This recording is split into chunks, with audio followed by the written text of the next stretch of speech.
Forward Operating Base Atlas sits in the Afghan desert like a scar on ancient Earth, the kind of place where heat shimmers off tarmac at noon and cold cuts through canvas at dawn, where helicopters rest between missions like sleeping predators, where most personnel count days until rotation home.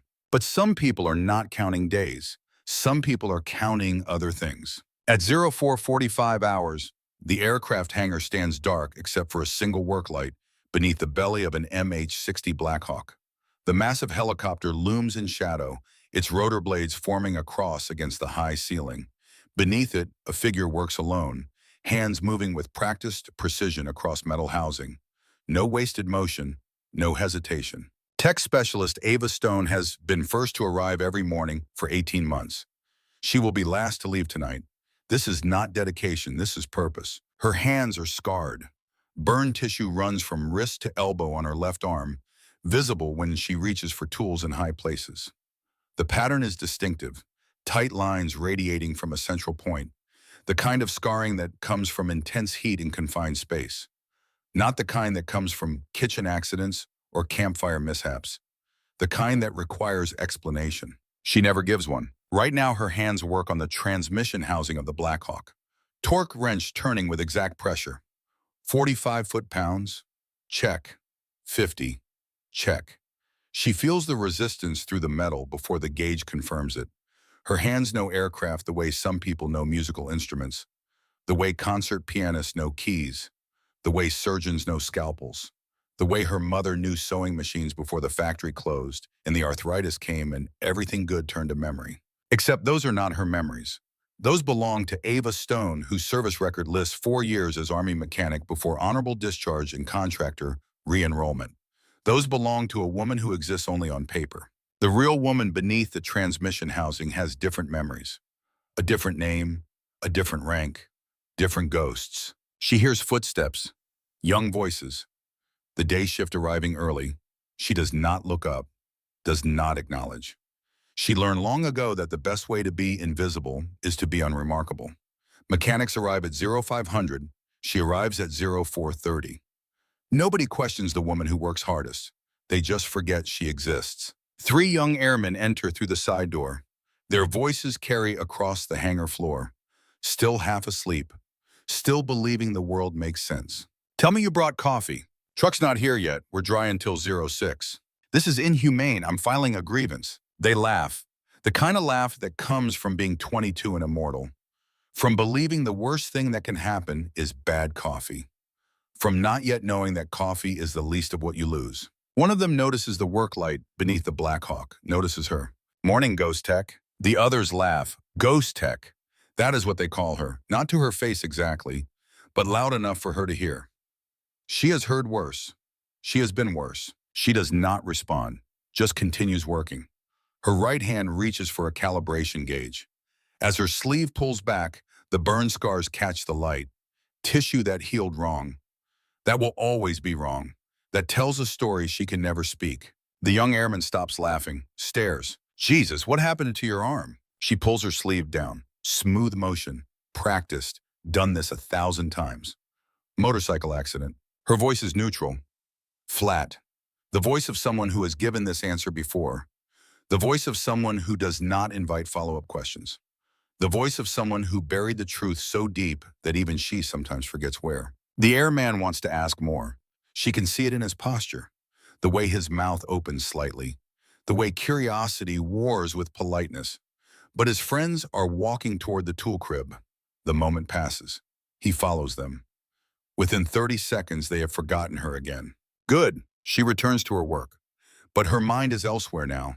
On the scars, on the real story behind them, on the helicopter that burned 4 years ago with 7 people inside, on the hands that pulled her from the wreckage while flames consumed everything else, on the voice she heard 3 days later in a field hospital, the voice that thought she was unconscious, the voice that said crew saw too much in Kandahar, the voice that said clean sweep confirmed, the voice that said Garrett sends his regards. Her hands tighten on the wrench. The metal bites into her palm.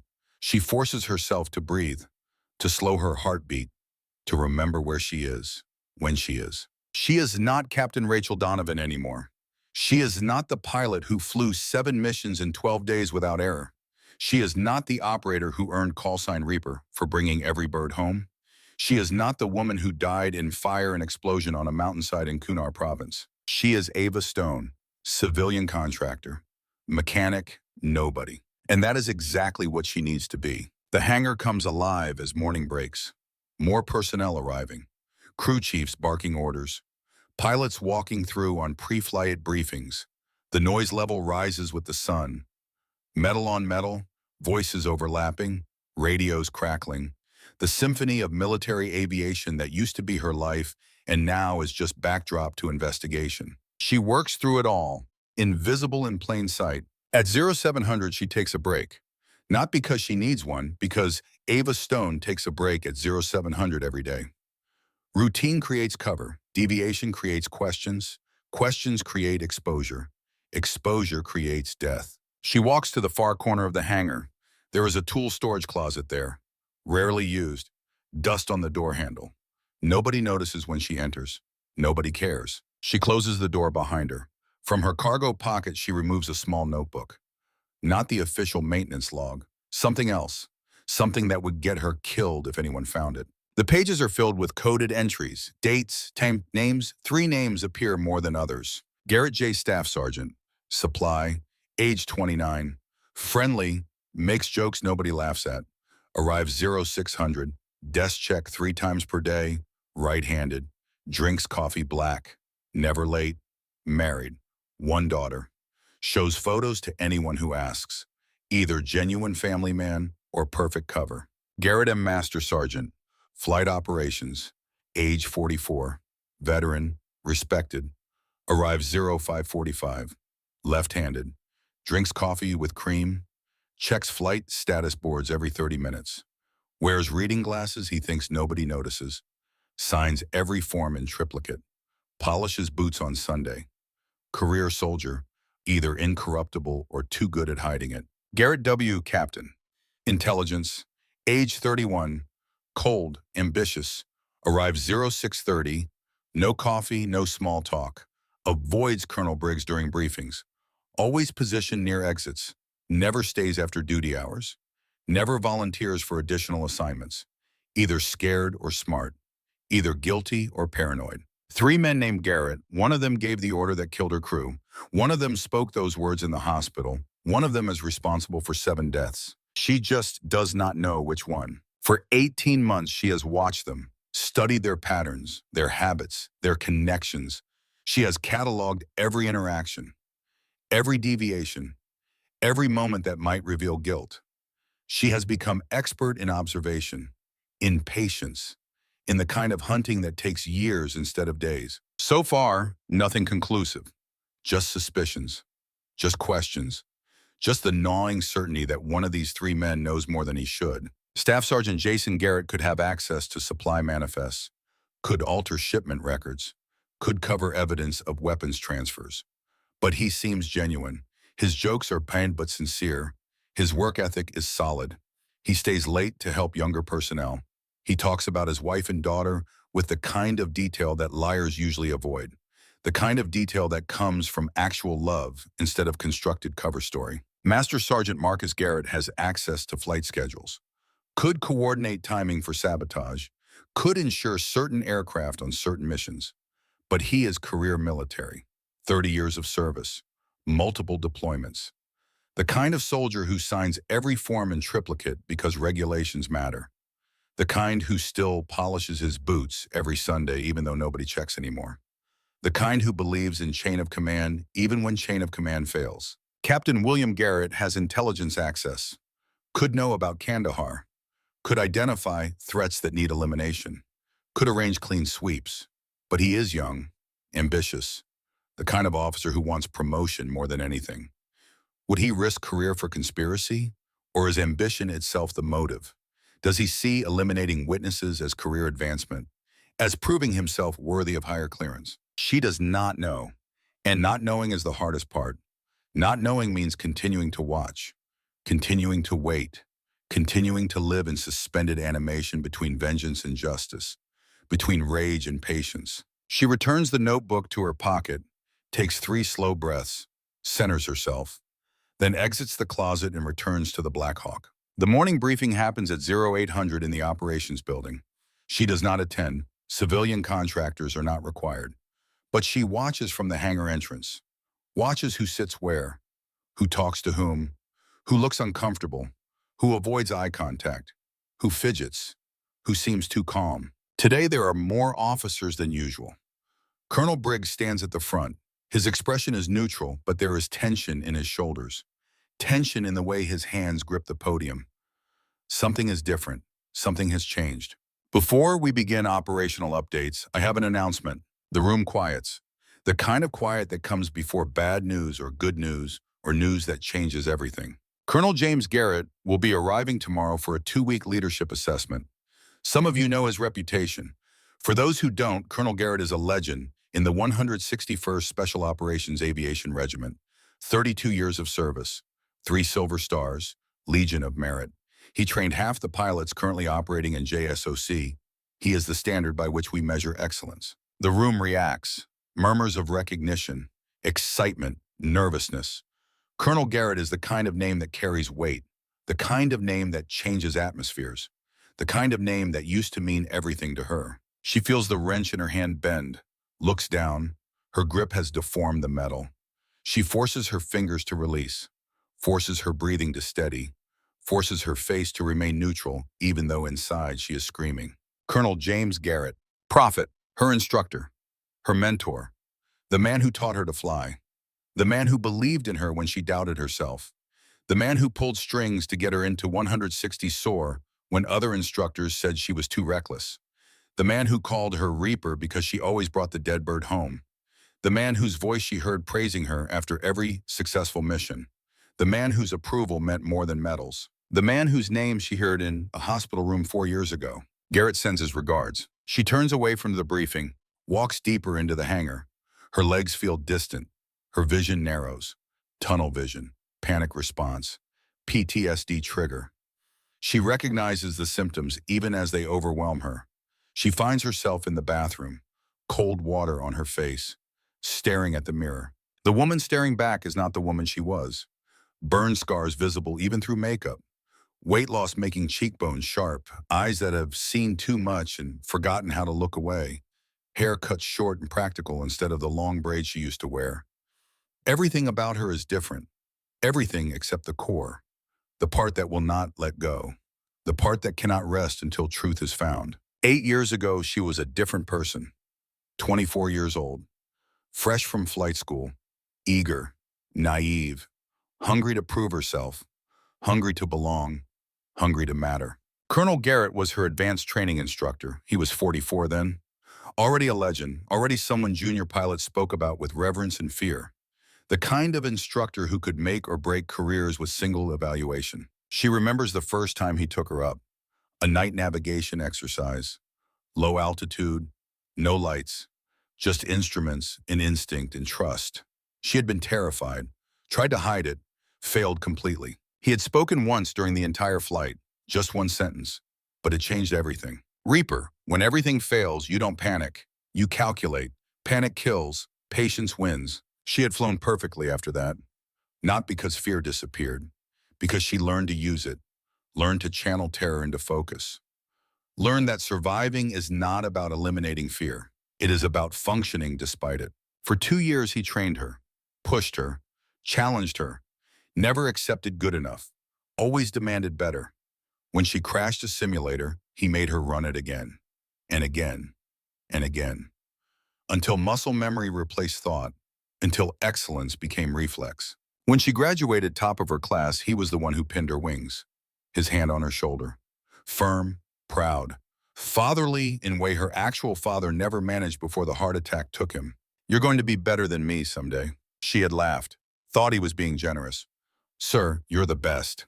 That's why I can see it in you. 3 years later, she was flying combat missions in Afghanistan, 7-person crew, MH-60 Black Hawk, night insertions, high-risk extractions, the kind of missions that do not appear in public records, the kind of missions that ghost soldiers tell ghost stories about. Her crew was the best. Russo, her co-pilot, 26 years old, bad jokes, good heart, planning to propose to his girlfriend after deployment. Chen, crew chief, 32, new father, carried photos of his daughter everywhere, showed them to everyone who would look and many who would not. Davis, gunner, 24, quiet, deadly, could hit targets other people could not see. Martinez, medic, 29, steady hands, calm voice. Saved 3 lives on missions official records deny happened. Thompson and Blake, additional support. Both young, both believers, both trusting her to bring them home. They died together on a mountainside, all of them, while she lived. And somewhere in her broken memory from that hospital bed, through morphine haze and pain that redefined what pain meant, she heard Prophet's name connected to their deaths. Now he is coming here, tomorrow, in less than 24 hours. She looks at her reflection, sees Ava Stone, unremarkable, forgettable, safe, the disguise that has kept her alive for 18 months. But underneath, Rachel Donovan is screaming. She removes the hearing aid from her right ear, sets it on the sink. Her hearing loss is 40% on that side. Result of the explosion, the concussion, the fire that melted flesh and eardrums and everything that used to work correctly. She wears the hearing aid every day, hides it beneath her hair. Another detail that makes her seem normal. Another detail that marks her as damaged. Without it, the world becomes muted on one side, unbalanced, like walking on ship deck in rough seas. It reminds her that she survived when others did not. It reminds her that surviving came with price. It reminds her why she is here, why she cannot leave, why she cannot rest. She replaces the hearing aid, returns to the mirror, forces her face into neutral expression, practices. Yes, sir. No, sir. Just doing my job, sir. The responses that make her invisible, that make her forgotten, that keep her alive long enough to find truth. Ava Stone does not care that Colonel Garrett is visiting. Ava Stone has never heard of him. Ava Stone is just civilian contractor, grateful for steady work. She exits the bathroom, returns to work, but everything has changed. The countdown has started. Tomorrow Prophet arrives. Tomorrow she will have to look him in the eye. Tomorrow she will know if he recognizes her, if he realizes the ghost is real. Tomorrow decides everything. The day passes in mechanical routine. She completes the Black Hawk of transmission service, moves to a second helicopter for rotor balance check, eats lunch alone in the corner of the mess hall. Turkey sandwich that tastes like nothing. Water that does not quench. Food is just fuel now. Has been for 4 years. She cannot remember the last time she tasted anything or cared. She returns to the hangar, stays until 1900 hours. Later than usual, but not suspiciously so. Routine with slight variations. Predictable unpredictability. The pattern that hides intent. As she is leaving, she passes the operations building. Light still glows in the windows. Someone working late. She glances inside. Professional habit. Cataloging who works when, who deviates from pattern. Lieutenant Marcus Webb sits at a desk. Intelligence officer, 28 years old, former CID investigator before transferring to field intelligence. Sharp eyes, quiet demeanor. The kind of person who notices things other people miss. The kind of person who connects dots other people do not see. He is reviewing something on his computer. Frowning. The kind of frown that means finding something wrong. Something that does not fit. Something that requires investigation. He reaches for his coffee, pauses mid-motion, looks toward the window, looks directly at her. Their eyes meet for half a second. She looks away first, continues walking. Heart rate elevated. Did he see recognition, suspicion, curiosity, or just automatic response to movement? She does not know, cannot know, can only continue moving, continue being unremarkable.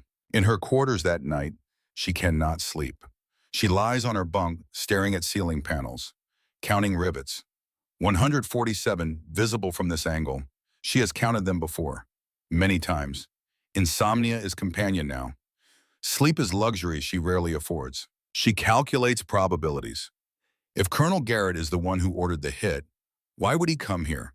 Too risky, too visible, unless he does not know she survived, unless he believes the official record. Captain Rachel Donovan, killed in action, body recovered, funeral with honors, headstone at Arlington, Name on memorial wall. Ghost made official. If he is innocent, why did she hear his name? Mistake? Coincidence? Someone using his name as cover? Someone framing him? Someone who knew using Prophet's name would add weight, would make order unquestionable. For 4 years, she has carried this question. It has consumed her, driven her, kept her alive when survival seemed pointless, given her purpose when purpose seemed impossible, made her into something new, something neither alive nor dead, something that exists only to find answer. Tomorrow she will see him again, the man who taught her everything, the man who might have killed everyone she loved, the man who represents both her best memories and her worst nightmares. She will have to look him in the eye and remain invisible. Will have to be Ava Stone while Rachel Donovan tears herself apart inside. Will have to maintain cover while everything she is screams for confrontation, for answers, for justice or vengeance, or whatever passes for resolution in a world where good people die and bad people hide behind classified stamps. At 0300, she gives up on sleep, dresses, returns to the hangar. The night guard barely glances at her. Ghost tech working late again. Normal, expected, unremarkable. She goes to the Black Hawk she serviced earlier, runs her hands along the transmission housing. The metal is cool, smooth, flawless. Her work is always flawless. It has to be. Any mistake could kill someone. She will not be responsible for more deaths, will not add to the body count that already crushes her, will not fail another crew. Her thoughts drift to her crew, to Russo making bad jokes before missions, to Chen showing her photos of his new daughter, to Davis teaching her to shoot left-handed because right eye dominance and left-hand dominance create challenges that require adaptation. To all of them, trusting her, following her, believing in her, dying because she led them into traps she did not see coming. She brought them home in body bags. 7 flag-draped coffins, 7 families destroyed, 7 futures erased, 7 voices silenced, and 1 survivor who should have died with them, who wanted to die with them, who lived anyway and cannot understand why. At 0430, she is beneath a different helicopter when she hears it. The sound that changes everything. The sound that starts countdown to confrontation. Rotor blades, distant, approaching, distinctive rhythm of Black Hawk inbound. A helicopter landing, unscheduled. She checks her watch. 0440, transport flights do not land before 0600 unless priority, unless VoIP arrival, unless someone important enough to break protocol. She moves to the hangar entrance, watches the helicopter approach through pre-dawn darkness. Navigation lights blinking, red, green, white, the pattern she used to navigate by, the pattern that used to mean coming home. That now means something else entirely. It lands on the far pad, rotor wash kicking up dust, single occupant exits, tall, confident stride, silhouette against dawn light.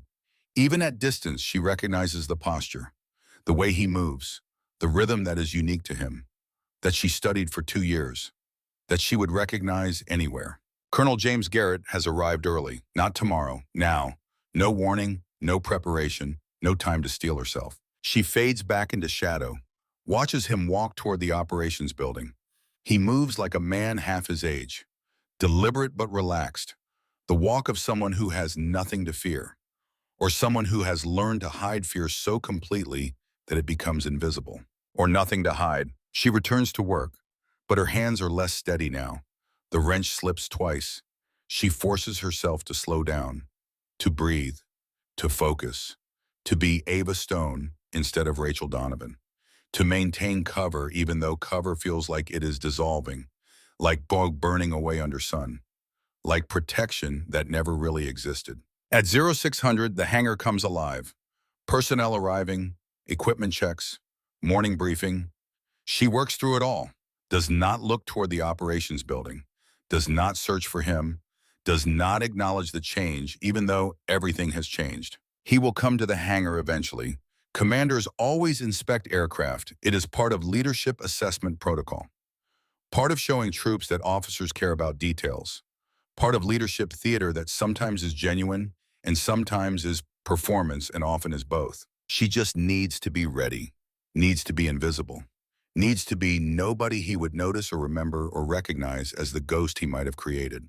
At 0930, he enters. She is beneath a helicopter when she hears his voice, unchanged, exactly as she remembers. The voice that praised her, that challenged her, that shaped her into operator she became. The voice that might have ordered her death. Good morning. Don't let me interrupt your work. Professional, warm. The voice of a leader who respects his people. Not the voice of someone checking for threats. Not the voice of guilty man covering tracks. Just voice of experienced officer doing his job. She has heard that voice 1,000 times in training, in debriefings, in moments of crisis when calm mattered more than volume, when steady leadership meant difference between success and catastrophe. She does not look up, just continues torquing bolts. Her hands are shaking. She grips the wrench harder to hide it, to control the tremor, to maintain illusion of normalcy. She hears him moving through the hangar, asking questions, inspecting equipment. He knows what to look for, where the stress points are, what separates good maintenance from great, what indicates care versus carelessness. He built career on these details, on knowing that small mistakes create big failures, that helicopter maintenance is life or death written in torque specifications. Eventually his footsteps approach her position, inevitable, unavoidable, the moment she has prepared for and cannot prepare for, the moment that decides everything. Anyone still working under there? She hesitates, counts to 3, then slides out from beneath the helicopter, stands, keeps her eyes down. Ava Stone is shy, deferential, forgettable, not worth noticing, not worth remembering. Sorry, sir, just finishing pre-flight check. She risks a glance up. He is studying her, not with recognition, with professional assessment. 52 years old but could pass for 40. Silver hair cut military short, eyes that miss nothing. 3 decades of combat aviation etched into his posture, into the way he stands, into the quiet confidence that comes from surviving what kills most people. He is looking at her hands, at the wrench, at the way she holds it, at the precision of her grip, seeing something, processing something, making calculations she cannot read. You do this every morning? Yes, sir. How long you been here? 18 months, sir. He nods slowly, taking in information, analyzing pattern. Long time. Most contractors rotate after 6 months. Burnout, homesickness, combat fatigue even for support personnel. I like the work, sir. I can see that. He glances at the helicopter, runs hand along frame she just serviced. This bird looks better than factory spec. You take pride in your work. Yes, sir. He is still studying her. There is something in his expression. Not recognition, but something.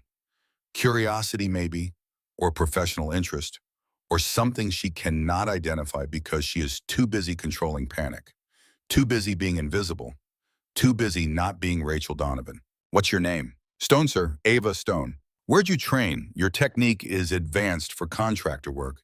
You handle that torque wrench like pilot handles cyclic, like someone who understands systems instead of just following manual. Her pulse spikes. This is dangerous ground. This is too close to truth, too close to past, too close to identity she has buried. Army mechanic, sir. 4 years active duty, honorable discharge, re-enlisted as contractor. Combat deployment? No, sir.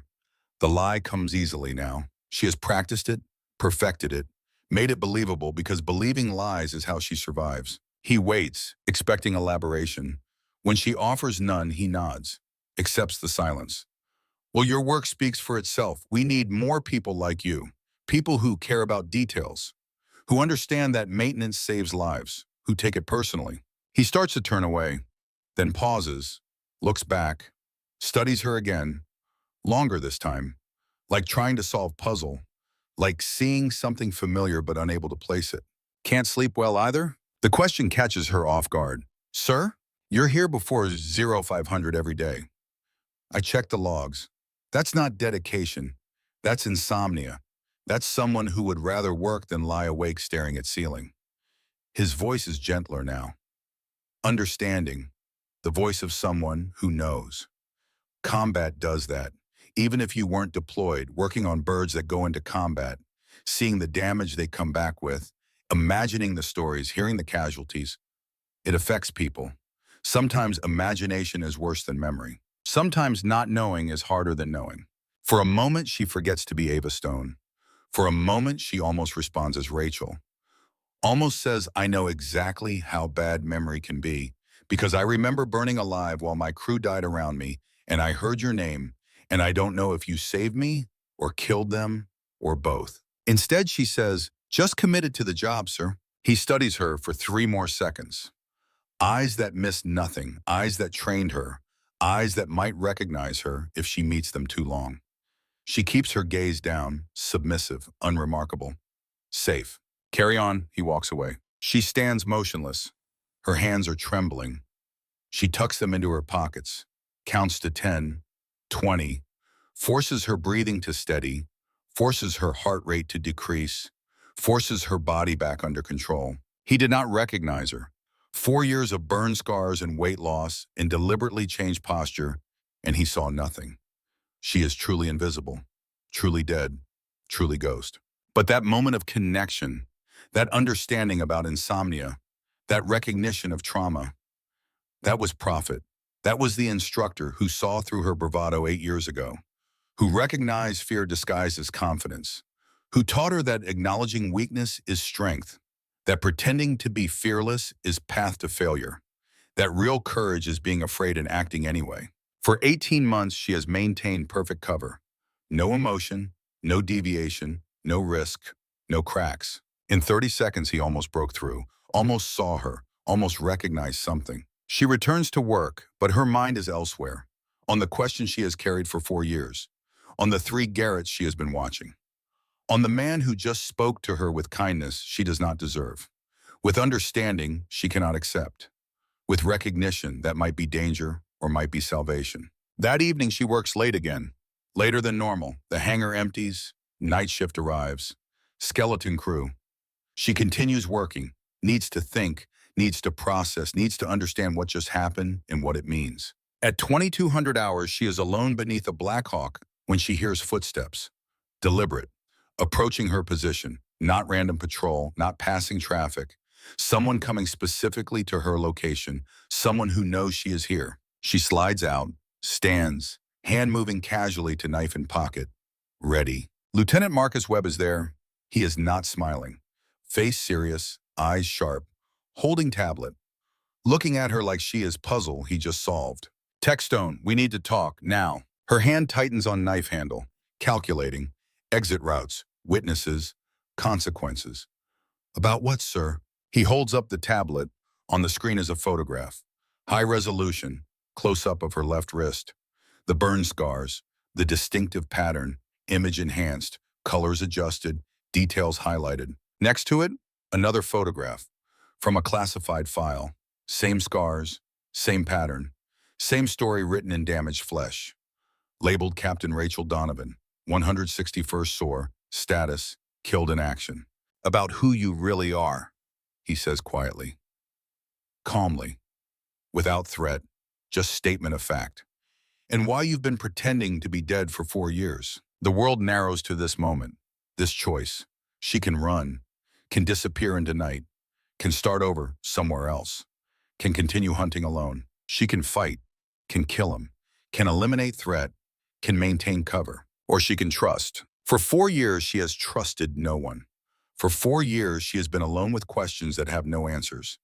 For 4 years, she has been ghost hunting ghosts. She removes her hearing aid, sets it on the workbench between them. The small device looks insignificant, but it contains everything. Her vulnerability, her survival, her truth, physical evidence that she is not who she claims to be, that she is damaged, that she survived what should have killed her. Lost 40% hearing in the crash, she says.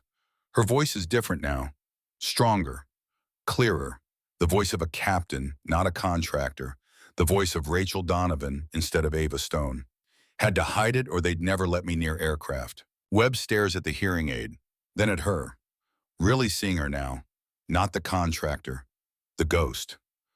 Why fake your death? She meets his eyes directly for the first time in 18 months. Because the last thing I heard before they declared me dead was 2 men talking. They thought I was unconscious, thought I was dying, thought I would never repeat what they said. They said crew saw too much in Kandahar. They said clean sweep confirmed. They said Garrett sends his regards. Webb's expression shifts, understanding, sympathy, horror. Garrett? Colonel Garrett? I don't know. The words come faster now. 4 years of silence breaking. 4 years of isolation ending. 4 years of carrying weight alone, finally becoming shared burden. Could be him. Could be one of the 3 Garretts on this base. That's what I've been trying to find out. That's what 18 months of watching and waiting and hunting has been about. Finding which Garrett killed my crew. Finding why. Finding proof. What did your crew see? I don't know that either. The Kandahar mission was classified above my clearance. We extracted SEAL Team 6 after 72 hours. Standard operation. Clean. Professional. No complications. But after that mission, 2 of my crew transferred out. Then 6 weeks later, our helicopter went down. 7 dead. Officially Taliban RPG. Unofficially. She stops. Breathes. Forces the words out. Unofficially, I think we were murdered. I think someone sabotaged our aircraft. I think my crew died because they saw something they should not have seen. And I think whoever ordered it used Prophet's name to do it. Webb is silent for a long moment. Processing. Calculating. Then he pulls up chair. Sits. Deliberately. Making statement. Show me what you have. This is the moment. Trust or isolation, alliance or continued solitude, partnership or death. Because if he is not what he seems, if he is connected to conspiracy, if she is wrong about him, then she dies tonight, right here, in this hangar.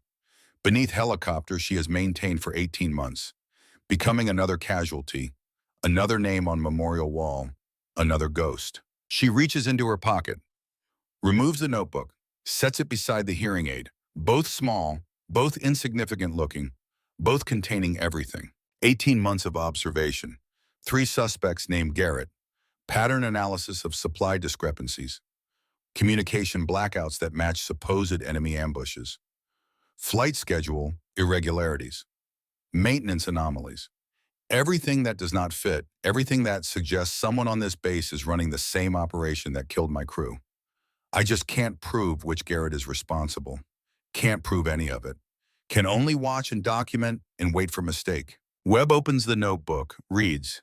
His expression grows darker with each page, with each entry, with each piece of evidence that individually means nothing but collectively paints picture of systematic corruption. This isn't random, he says finally. This is coordinated operation. Someone has been using this base as cover for classified activities. Someone with access to supply chains, flight schedules, maintenance protocols. Someone who knows how to hide evidence in plain sight. He looks up at her. And Colonel Garrett arrives tomorrow to inspect it. Either he's part of it, or he's investigating it, or someone is using his visit as cover for next phase. Or he's here to kill me, Rachel finishes. If he knows I survived, if he knows I've been watching, if he realizes the ghost is hunting him, then we need to know which scenario we're facing. We need to know if Prophet is ally or enemy, if he's here to help or eliminate. Webb closes the notebook, hands it back. Captain, I'm former CID. I investigate internal corruption. I find rot inside the system. If there's something wrong here, I expose it. Let me help. Why should I trust you? Because I just saw classified evidence that you're alive, and my first instinct wasn't to report it. Because I've been noticing the same irregularities you have, and nobody wants to hear about it. Because I've been documenting discrepancies for 8 months and getting nowhere. Because, he pauses, because 7 soldiers died and someone needs to answer for it. Someone needs to face consequences. Someone needs to be held accountable. She studies him, looks for deception, for calculation, for any sign this is trap. Finds none. But then she looked for betrayal and Prophet too and still does not know the truth. If you're wrong about me, she says, you just compromised national security. You just aided fugitive. You just destroyed your career. If you're wrong about Colonel Garrett, he replies, you just wasted 4 years hunting the wrong man. You just let real killers continue operating. You just gave them 4 more years of freedom. They stare at each other. 2 people who deal in information, in evidence, in proof. Neither of them comfortable with uncertainty. Both of them living in a world where trust is luxury and paranoia is survival. Finally, she nods. Decision made. Dice cast. Okay, but we do this my way. No reports, no chain of command, no official channels. We investigate quietly. We build case. We get proof, then we act. Agreed. What's first? First, we find out what my crew saw in Kandahar. That's the key. The reason they died. The secret worth killing 7 people to protect. Once we know what they saw, we'll know who wanted them dead. We'll know if Prophet is enemy or ally. We'll know which Garrett to hunt. That mission file is sealed. Maximum classification. I can't access it without triggering red flags, without alerting whoever is monitoring these things.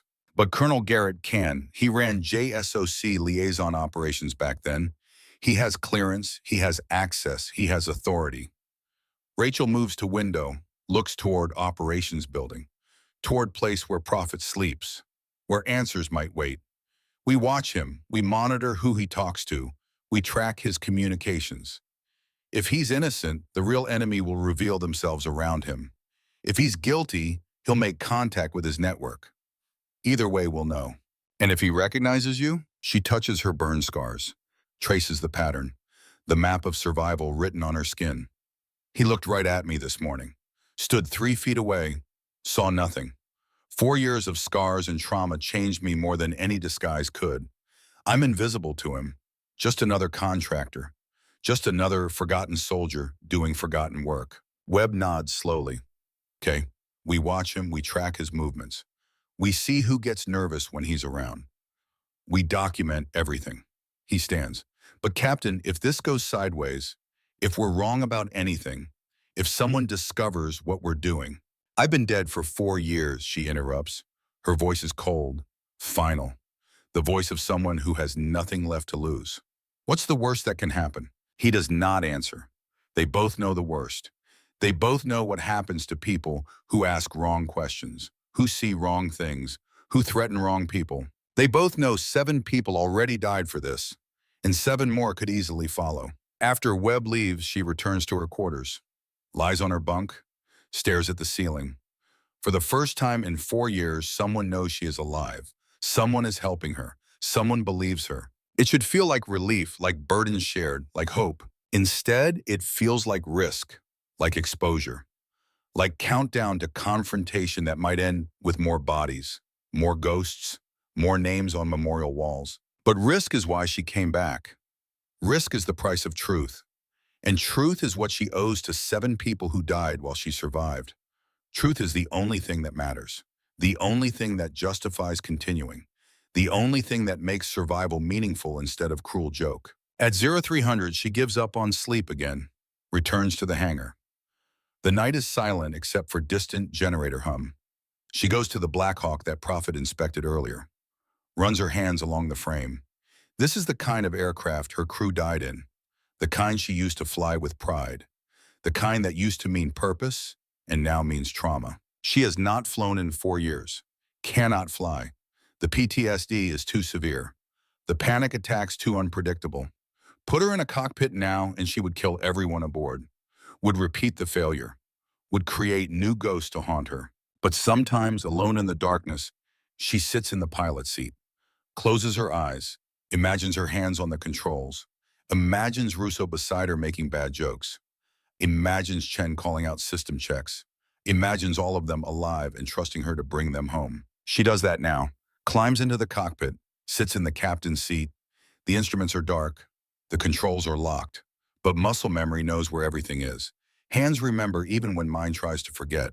She places her hands on the collective and cyclic, feels the shape, the weight, the potential, the promise that used to exist. I'm sorry, she whispers to the empty cockpit, to the ghosts that live there, to the crew that deserve better. I'm sorry I survived when you didn't. I'm sorry it's taken 4 years. I'm sorry I don't have answers yet, but I'm close now. I'm going to find out why. I'm going to make them answer. I'm going to finish what you started, I promise. The helicopter does not respond, but in her mind she hears Russo's voice. Clear, distinct, exactly as she remembers. Then quit talking and get it done, Reaper. That's an order. She smiles. First real smile in months. First moment of connection to past that doesn't hurt. First memory that strengthens instead of weakens. At 0430, she is back beneath a different helicopter when she hears footsteps. She knows who it is before he speaks, recognizes the rhythm, the weight, the confidence, the man who shaped her and might have destroyed her. Colonel Garrett stops beside her workspace. Can't sleep either? She slides out, stands. This time she allows herself to meet his eyes, just for a second, just long enough to see if recognition flickers. No, sir, just like the quiet. He nods, understanding. I used to do the same thing, back when I was still flying, before age and policy grounded me. Show up early, check my bird 3 times, make sure everything perfect. My crew chief hated it, said I didn't trust his work. But that wasn't it. What was it? Being there. Knowing personally that when my crew climbed aboard, when I asked them to trust me with their lives, I'd done everything possible to bring them home safe. Not just following procedure, not just signing off on checklist, actually verifying, actually caring, actually taking it personally. He pauses, studies the helicopter, studies her. Lost some people over the years, good people. Every single one of them haunts me. Makes me wonder if I'd checked one more system, run one more drill, made one different call, if they'd still be alive. His voice carries weight, real weight, the kind that comes from genuine loss, from responsibility that never ends, from command decisions that haunt forever. She wants to ask him, wants to demand answers, wants to know if the ghosts that haunt him include Russo and Chen and all the others. If he remembers their names, if he ordered their deaths or mourned them or both. Instead, she says, I'm sure you did everything possible, sir. He looks at her, really looks, like trying to see beneath surface, like sensing something wrong but unable to identify what. Stone Ava, that's your name? Yes, sir. Something about you seems familiar. I can't place it, but there's something, the way you move, the way you hold tools, something. He trails off, frowns. You ever been to Fort Campbell, Kentucky? That's where I taught advanced flight training for years. Her heart stops. Fort Campbell is where she trained, where she spent 2 years under his instruction, where Rachel Donovan became Reaper, where everything began. No, sir, never been to Kentucky. The lie is smooth, perfect, practiced, but inside she is screaming. He nods slowly, but the frown remains, the puzzle unsolved. Must be imagining things. Happens when you get old. Start seeing ghosts everywhere. Start thinking every new face is someone from the past. Start confusing memory with reality. The word hangs between them. Ghosts. I should get back to work, sir. Yeah, okay. He starts to turn, then stops. One more moment, one more question, one more chance to reveal or conceal. Stone, if you ever need to talk about anything, insomnia, stress, whatever keeps you up at night, my door's open. Sometimes the weight gets too heavy to carry alone. Sometimes sharing burden is only way to survive it. He walks away before she can respond, before she can process, before she can decide if that was kindness or manipulation or test or genuine offer. She stands motionless, processing. That was not an interrogation. That was an offer, genuine, from someone who recognizes trauma in others because he carries his own. From someone who knows what haunted looks like because he sees it in mirror. But trauma and guilt look similar from outside, and she still does not know which one drives him, still does not know if he carries ghosts or creates them. She returns to work, but her hands are shaking again, because for 4 years she has been hunting a name, a ghost, an enemy she can define with rage and focus with purpose. What happens if that enemy turns out to be a human being? What happens if Prophet is innocent? What happens if she has wasted 4 years hating the wrong person? What happens if the man who saved her life is also the man she owes everything to? What happens if truth is more complicated than vengeance? If justice requires understanding instead of execution? If the world is not divided into guilty and innocent, but into damaged people making damaged choices? At 0700, Webb finds her again, face grim, urgent. We have a problem. What problem? Staff Sergeant James Garrett didn't report for duty this morning. His roommate went to check on him at 0630, found him in his quarters. Webb's voice drops. He's dead. Apparent suicide. Hanging, door locked from inside. Suicide note typed and printed. Everything staged perfectly. The world tilts. James Garrett, the friendly one, The one with wife and daughter, the one whose jokes nobody laughed at, the one who seemed most innocent, dead. You said apparent suicide. That's the official report, but I saw the scene before MP secured it, before investigators sanitized it. Rope fibers are wrong. Directions suggest he was dead before being hung. Ligature marks don't match hanging position. This wasn't suicide. This was staged murder. Professional, clean, someone who knows what investigators look for and how to fake it. Why kill him? Because 18 hours ago, you and I started investigating. Because someone is watching. Someone who knows we're asking questions.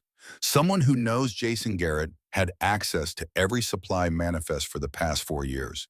If he started reviewing old records, if he found discrepancies, if he connected dots, Webb does not finish, does not need to. They're cleaning house, she says, voice flat. Dead. The voice of someone who has seen this before, who knows how this story ends. Someone knows I'm alive. Someone knows we're investigating. Someone is eliminating loose ends before we can interview them. Or someone knows Colonel Garrett is investigating. Either way, this is escalation. This is message. Marcus Garrett and William Garrett are both potential targets now. Both have access to information. Both could be next. She processes quickly, calculating. 3 Garretts, 1 dead, 2 remaining. One of them might be responsible. The other is definitely in danger. Time is running out. Options are narrowing. The game is changing. We need to talk to Prophet, she says now. Now, whatever cover I have left, it's burning. Whatever time we thought we had, we don't. We need to move before someone else dies. Before Marcus and William end up like Jason. Before whoever is doing this completes their cleanup. They find Colonel Garrett in the operations building, reviewing flight schedules. When they enter, he looks up, sees their expressions, reads the urgency, the fear, the knowledge that everything has changed. He closes the door, locks it. What happened? Webb explains. The death, the staging, the timeline, the implications. Garrett's face grows darker with each detail, with each piece of evidence, with each sign that mission he came for just became personal. When Webb finishes, Garrett turns to her, really looks at her, not assessing contractor, looking for something else, something deeper. And you are? The moment has come. The moment she has prepared for and cannot prepare for. The moment that decides everything. She removes her hearing aid, sets it on the desk between them. Physical evidence, proof, confession. Then she speaks in her real voice, the voice of a captain, the voice of Reaper, the voice he trained 8 years ago. Captain Rachel Donovan, 161st SOAR, I was your student 8 years ago. You taught me emergency auto-rotation at Fort Campbell. You said patience wins when everything else fails.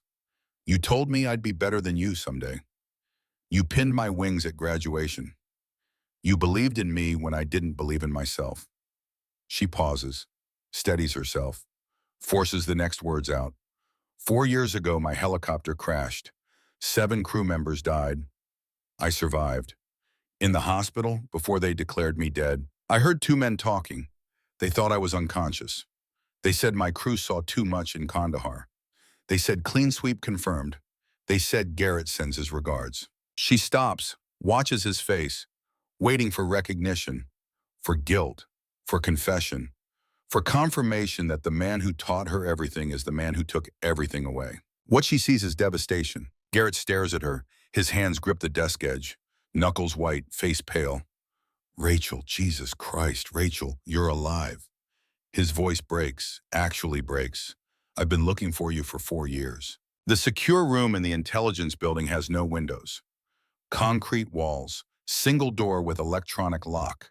The kind of space designed for conversations that cannot be overheard. The kind of space where truth lives because lies have nowhere to hide. Colonel James Garrett sits across from Rachel. Lieutenant Webb stands by the door. Between them on the metal table lies a laptop displaying classified files. Files that have been sealed for 4 years. Files that cost 7 lives to protect. Rachel's hands are flat on the table. Steady now, the shaking stopped the moment Garrett said he had been looking for her. The moment her world shifted from hunting alone to having an ally, or at least someone who claims to be one. She still does not know if she can trust him.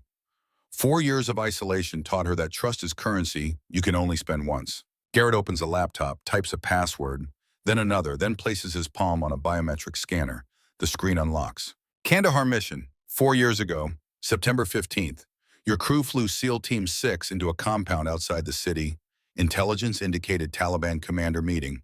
High-value target, standard hit and extract. Rachel remembers. Night insertion, low-altitude approach. Perfect execution. They put the SEALs on target at 0200, extracted them at 0500. Clean operation, no casualties, no complications. What intelligence didn't know, Garrett continues, was that the compound wasn't Taliban meeting site. It was a weapons cache, and not insurgent weapons, American weapons.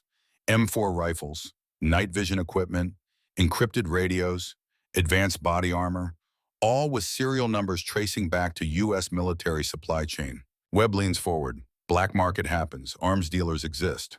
Not black market. Garrett pulls up photographs. Crates marked with Department of Defense shipping codes. Official manifests. Proper documentation. These weapons were sent through legitimate channels. Requisitioned. Shipped. Tracked. Someone inside DoD Logistics was arming our enemies through official supply routes. Rachel stares at the photographs, sees the implications spreading like cracks in ice. Why would anyone do that? Because armed insurgents can be tracked. Their weapons transmit location data. Their radios can be monitored. Their tactics reveal networks. Garrett's voice is flat, professional, but underneath Rachel hears something else. Disgust. It's called Ghostbird Protocol. You arm the enemy with equipment you control. Then you follow that equipment back to their leadership. Map their entire network. Eliminate them all at once. The logic is sound. Ruthless, but sound. The kind of strategy that wins wars in shadows while politicians debate ethics in daylight. Webb gets it first. You're using our own soldiers as bait.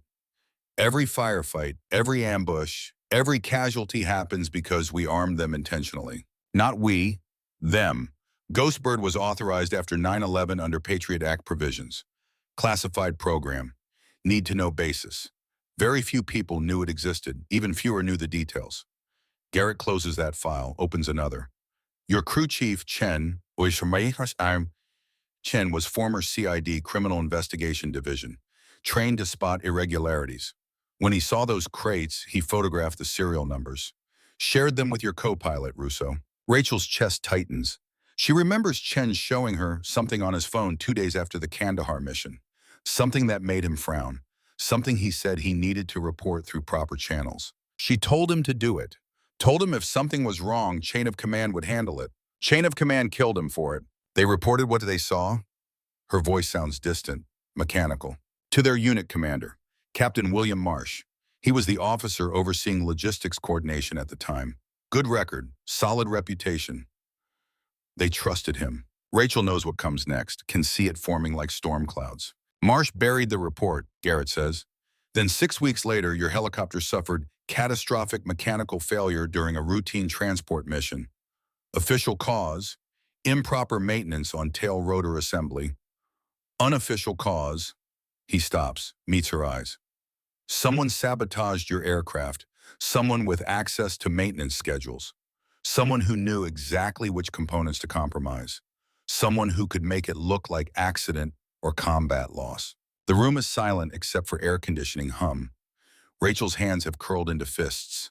Her burn scars ache. Phantom pain from wounds that healed years ago but never really stopped hurting. Captain Marsh, she says quietly. Where is he now? Dead. Killed in training accident 8 months after your crash. Helicopter collision. Both crews lost. Very tragic. Very convenient. Webb moves closer to the table. So someone eliminated the witnesses and the middleman. Clean the entire chain, but why kill 7 people over a logistics irregularity? Why not just transfer them, silence them through other means? Garrett looks at Rachel when he answers. Because Ghostbird wasn't the real secret. Your crew stumbled onto something bigger, something that made 7 deaths necessary to contain. Rachel's pulse hammers. What? Garrett pulls up new files, financial records, offshore accounts, shell companies. Ghostbird was authorized program with oversight, but someone hijacked it, used the infrastructure to run parallel operation, started arming insurgents not to track them, but to profit from them, selling weapons to both sides, U.S. military equipment to our enemies. then selling intelligence about those enemies back to private military contractors who get paid to eliminate them. Double revenue stream. Perfect closed loop. The scope of it hits Rachel like physical force. This isn't about national security. This is about money, about people dying so someone can profit from both the problem and the solution. Who? The word comes out raw, angry. Who ran it? That's what I've been trying to find out for 3 years. The financial trail is buried under layers of cutouts and shell corporations. But I found something. A name that appears in multiple places. A signature on shipping manifests. An authorization code on wire transfers. Garrett pulls up final document. Deputy Secretary of Defense Margaret Voss. Webb inhales sharply. That's impossible. She's third in command of entire DOD. She's been in government for 20 years, which makes her perfect for this. She has access, authority, connections. She can authorize shipments, approve budgets, classify programs, and she's been doing it since Ghostbird started. Garrett's jaw is tight. Your crew saw evidence that could expose her. Captain Marsh reported to her directly. She ordered the hit, used my name as cover because I ran JSOC liaison at the time. If anyone investigated, the trail would point to me. Rachel is processing, calculating. You said you've known I was alive for 3 years. How? Garrett's expression softened slightly. Because 2 years after the crash, I started receiving anonymous tips. Someone sending me encrypted files. Shipping manifests that didn't match official records. Flight logs with discrepancies. Personnel transfers that seemed coordinated. Someone was investigating same thing I was. Someone with access to base-level operations. Someone who moved between assignments without attracting attention. He pauses. Someone who worked on helicopters and knew exactly what to look for. Rachel goes still. I never contacted you. Not directly, but you left breadcrumbs, subtle ones, maintenance reports with irregularities flagged in code, tool inventory requests that didn't match normal patterns. You were documenting everything. And some of those documents ended up in channels where I could find them. She tries to remember. 4 years of careful observation, of noting discrepancies, of building case file piece by piece. She never sent anything to anyone, never took that risk. Unless, Webb, she turns to the lieutenant. When did you start reviewing base security footage? Webb looks uncomfortable. About 8 months ago, I noticed unusual patterns in contractor behavior. Started tracking movement, cross-referencing with supply irregularities. And you shared that analysis with anyone? I sent reports up chain of command to Colonel Briggs, to, he stops, realizes, to intelligence oversight, which includes JSOC liaison consulting positions. Garrett nods. I've been receiving Webb's reports through back channels, which means Webb has been helping both of us without knowing it. Connecting dots neither of us could see alone. It makes sense. Horrible, perfect sense. Rachel gathering ground-level evidence. Webb analyzing patterns. Garrett seeing the big picture from his position outside the system. 3 separate investigations converging on same target. But there is still something wrong, something that doesn't fit. If you knew I was alive, Rachel says slowly, why didn't you contact me directly? Why let me think I was hunting alone? Garrett's face shows pain, real pain. Because I didn't know if you were hunting me. Your crew heard my name before they died. You survived and went ghost. For 2 years you were invisible. When you finally surfaced at FOB Atlas, I realized you were following the 3 Garretts. Testing theories. I couldn't reveal myself without proving I wasn't the enemy. I had to wait for you to reach the same conclusions I did. To see that I was investigating, not covering up. That's why you came here. Leadership assessment is cover. I came here because James Garrett was about to break. He contacted me 3 days ago. Said he found something in old supply records. Said he needed to talk to someone outside his chain of command. I told him I was coming. Told him to keep quiet until I arrived. Garrett's voice drops. Someone found out. Someone killed him to keep him silent. The implications stack like falling dominoes. James Garrett discovered something. Reached out for help. Got murdered before he could talk. Which means someone is monitoring communications. Someone knew he contacted Prophet. Someone is still watching. Marcus Garrett and William Garrett are both in danger, Webb says. If Jason found something in supply records, Marcus might have access to it through flight operations. and William has intelligence clearance. Either of them could be next target. Rachel stands, paces. Her mind is racing through scenarios, through options, through limited time and increasing risk. We need protective custody. Move them to secure location. Keep them alive until we can identify who's running this operation on the ground. We can't. Garrett shakes his head. Moving them flags that we know something. Whoever killed Jason will go underground. We'll lose our chance. Our chance to what? Use them as bait? Our chance to force the enemy into the open. To make them reveal themselves. Garrett stands as well, faces her across the table. Rachel, I know what I'm asking. I know you've lost enough people. But if we don't end this now, more will die. Not just Marcus and William. Everyone who gets close to the truth. Rachel wants to argue, wants to refuse. But she knows he's right. She has been hunting for 4 years, living in shadows, watching people go about their lives while she remains frozen in the moment her crew died. If she walks away now, it never ends. The ghosts never rest. What's the plan? Garrett pulls up base schematic. We announce that Jason Garrett's death is being investigated as murder, not suicide. We leak that he was about to expose classified information. We make it public enough that whoever is running this operation has to respond. They'll send someone to clean up loose ends, Webb says. Eliminate anyone who might have Jason's information. Exactly. And we'll be waiting. We protect Marcus and William. We track whoever comes for them.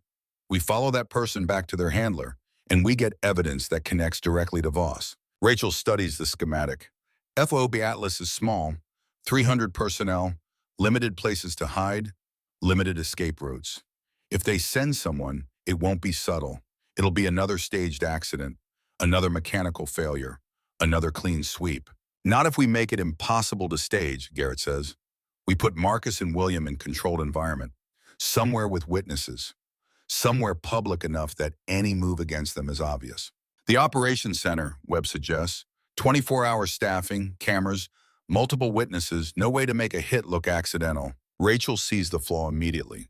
Unless the hit doesn't come from outside, unless the killer is already in that room, already trusted, already positioned. The three of them look at each other, same realization hitting simultaneously. Someone on this base, Garrett says quietly, is Widow Protocol Operator.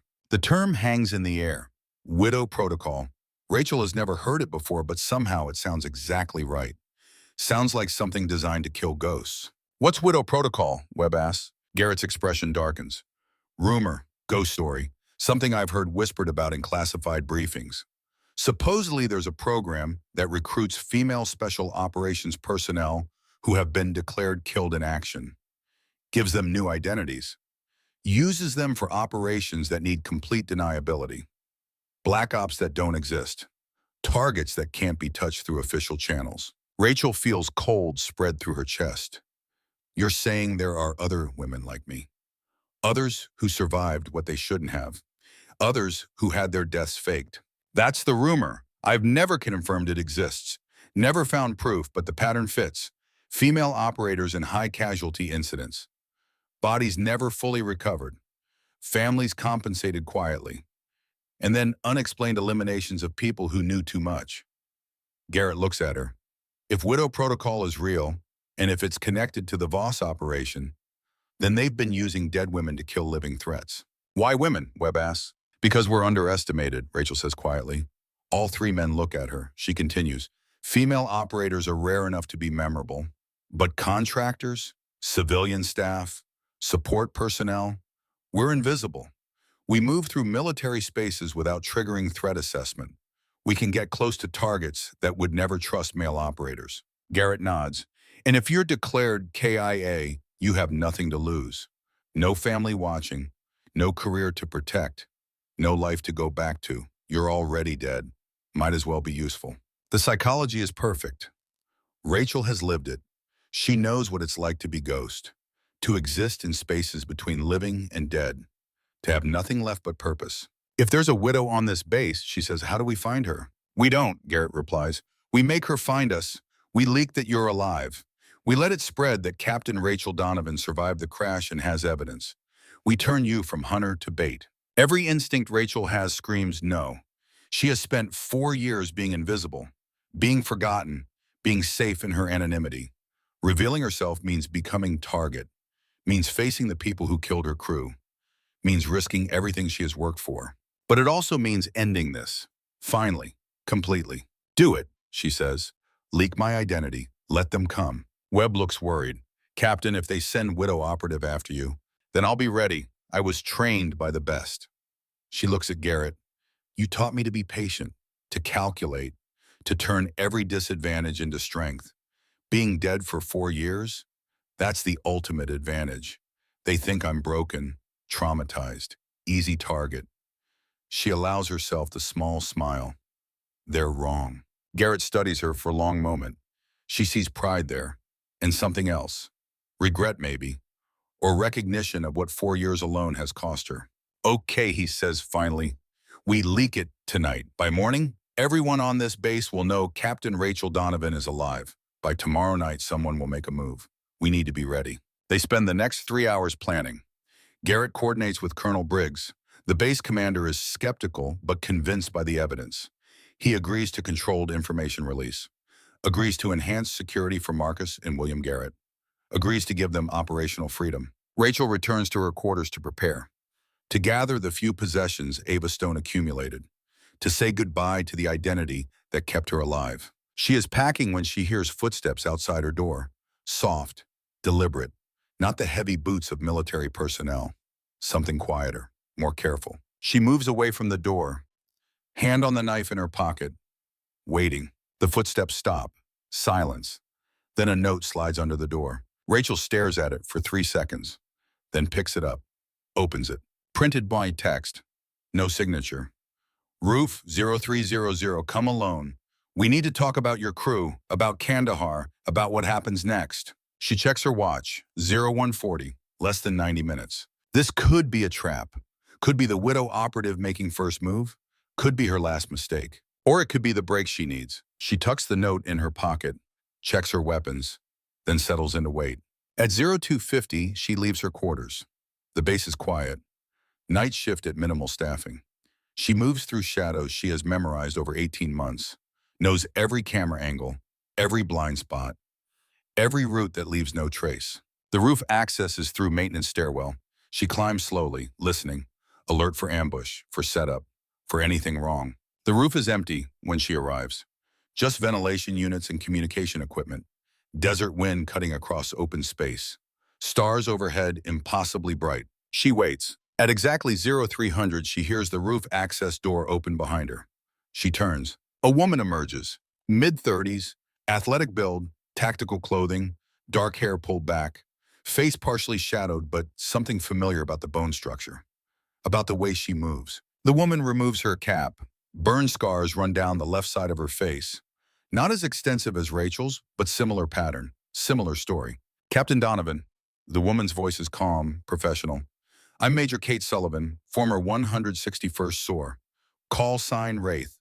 I was declared killed in action 3 years ago when my Black Hawk went down in Syria. She pauses. And I'm the one who sabotaged your helicopter. I'm the one who killed your crew. Rachel's hand moves to her weapon, fury rising like fire. 4 years of grief and rage focused on the person standing 20 feet away. Kate raises her hands slowly, non-threatening. Don't. 4 sniper rifles have you in their sights right now. I'm not here to kill you. I'm here to recruit you. Recruit me? Rachel's voice is ice. You murdered 7 people and you want to recruit me? I eliminated threats to national security. There's a difference. Your crew saw evidence that could expose Ghostbird Protocol, could collapse public trust in military operations, could end careers and lives. I made a choice. 7 lives versus thousands. I chose thousands. You chose murder. I chose mission. Kate takes a step closer. Rachel's hand stays on her weapon. I was like you once, believed in chain of command, in doing things by the book. Then I saw what happens to people who follow rules while others break them. I saw good soldiers die because politicians won't make hard choices. I saw enemies walk free because we're too afraid of bad publicity. Her voice hardens. So I died, became something else. Something that doesn't have to follow rules. Something that can do what needs to be done. Widow Protocol. Kate smiles slightly. You have heard the name? Good. Saves time. Yes, I'm Widow. one of 12. We're operators who don't exist. We work for people who understand that sometimes you need ghosts to fight monsters. Work for who? That's above your clearance. For now, Rachel wants to shoot her, wants to end this. But curiosity is stronger than rage, and she needs information more than revenge. Why are you telling me this? Because you were never supposed to die, Rachel. You were supposed to survive, to be recruited. Colonel Garrett had you flagged as potential widow candidate 2 years before the crash. Perfect psychological profile, high skill level, limited family connections, strong sense of justice that could be redirected. Kate moves closer. I sabotaged your helicopter, but I also made sure you survived, made sure you were thrown clear, made sure rescue found you in time. You were an investment, not a target. The words hit like bullets. Rachel staggers mentally. You planned this, all of it, the crash, the survivors, everything. Not everything. Your crew's discovery of Kandahar evidence was accident. Their deaths were necessary, but your survival was intentional. We've been watching you for 4 years, waiting for you to finish grieving, to finish hunting, to be ready. Kate is only 10 feet away now. You spent 4 years building case against corruption, against people who abuse power. That's exactly what widows do. We're the justice system for threats that hide behind classified walls. Join us, and your crew's deaths meant something. Refuse, and you're just another ghost hunting ghost. Rachel's mind races, processing, calculating. And if I refuse, then Marcus Garrett and William Garrett die tomorrow. Because they're getting too close to evidence we can't let surface. You can save them by joining us, or watch them die like your crew did. You're threatening to kill innocent people unless I help you murder others. I'm offering you choice. Die as Ava Stone, nobody contractor who wasted 4 years on revenge. Or live as Reaper, operator who actually makes difference, who stops people like Deputy Secretary Voss, who eliminates corruption we can't touch through official channels. The offer is seductive. Rachel can feel it. 4 years of powerlessness, of watching injustice protected by classified stamps, of knowing the truth but unable to prove it.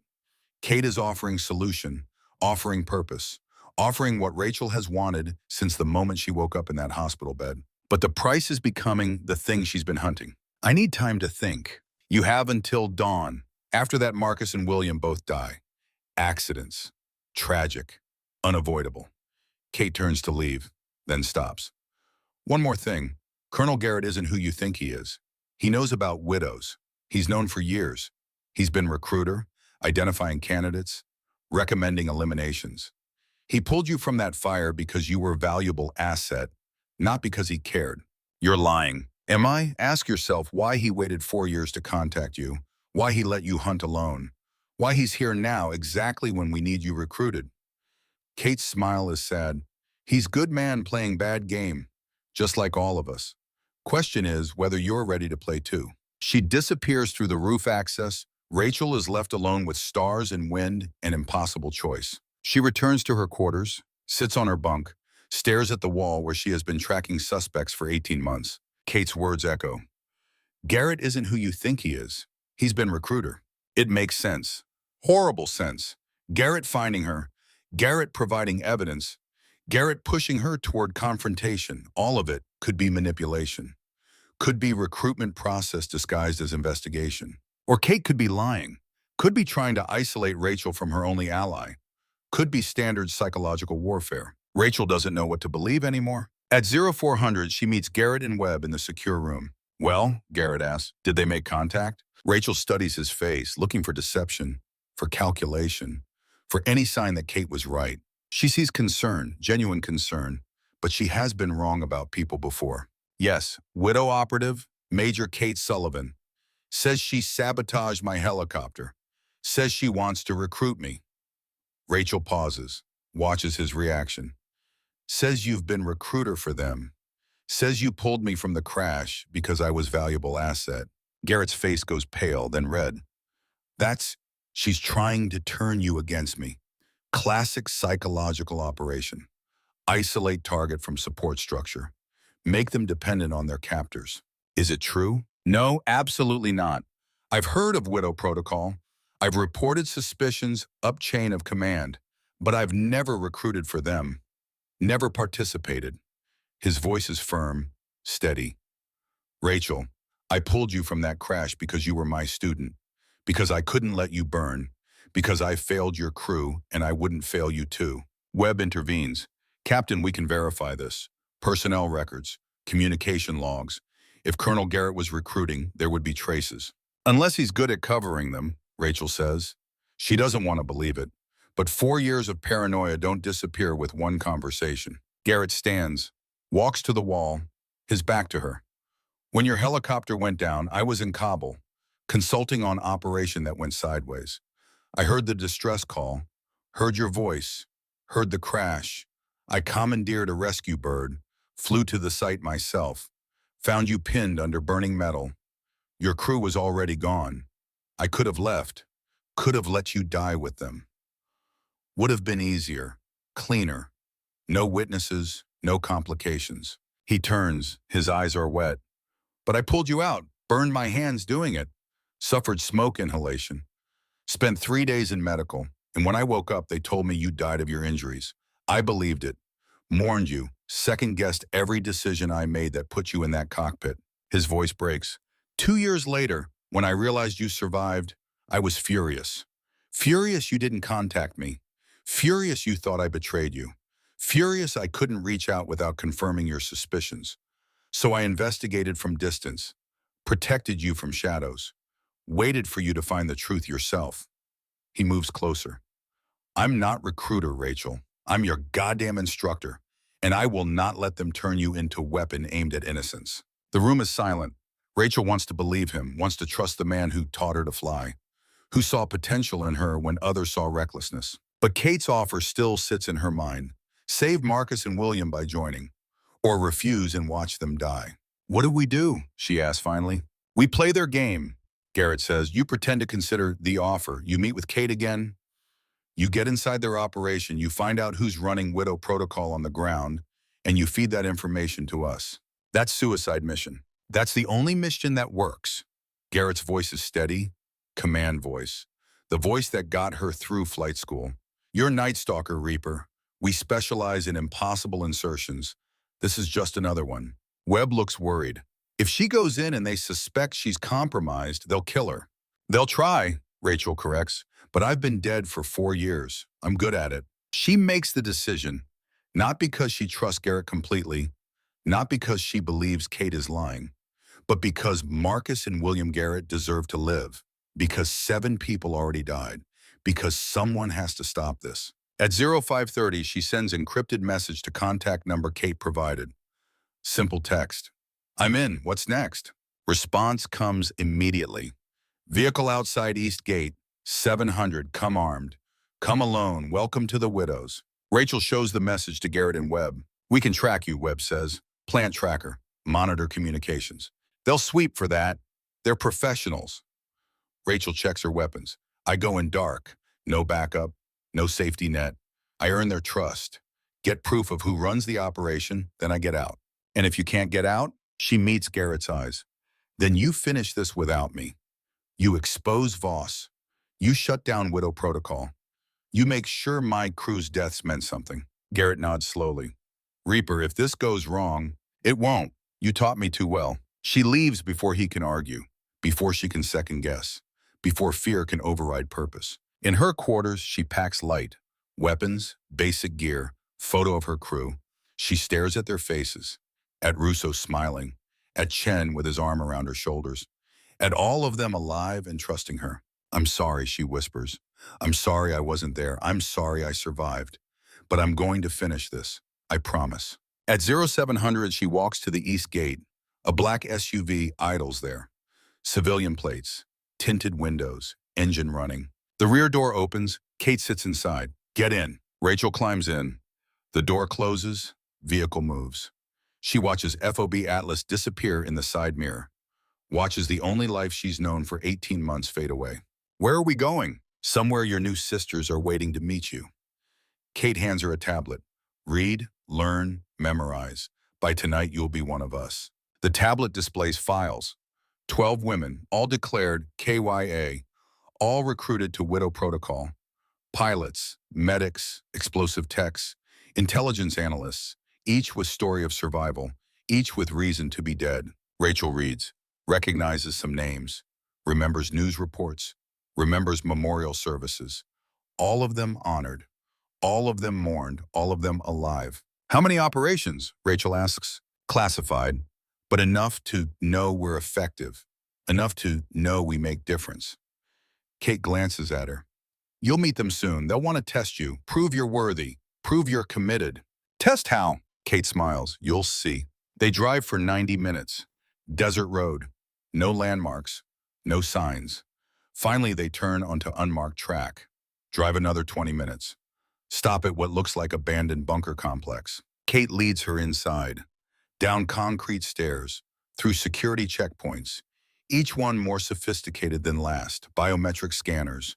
Encrypted keypads. Armed guards who watch Rachel with professional assessment. The bunker opens into underground facility.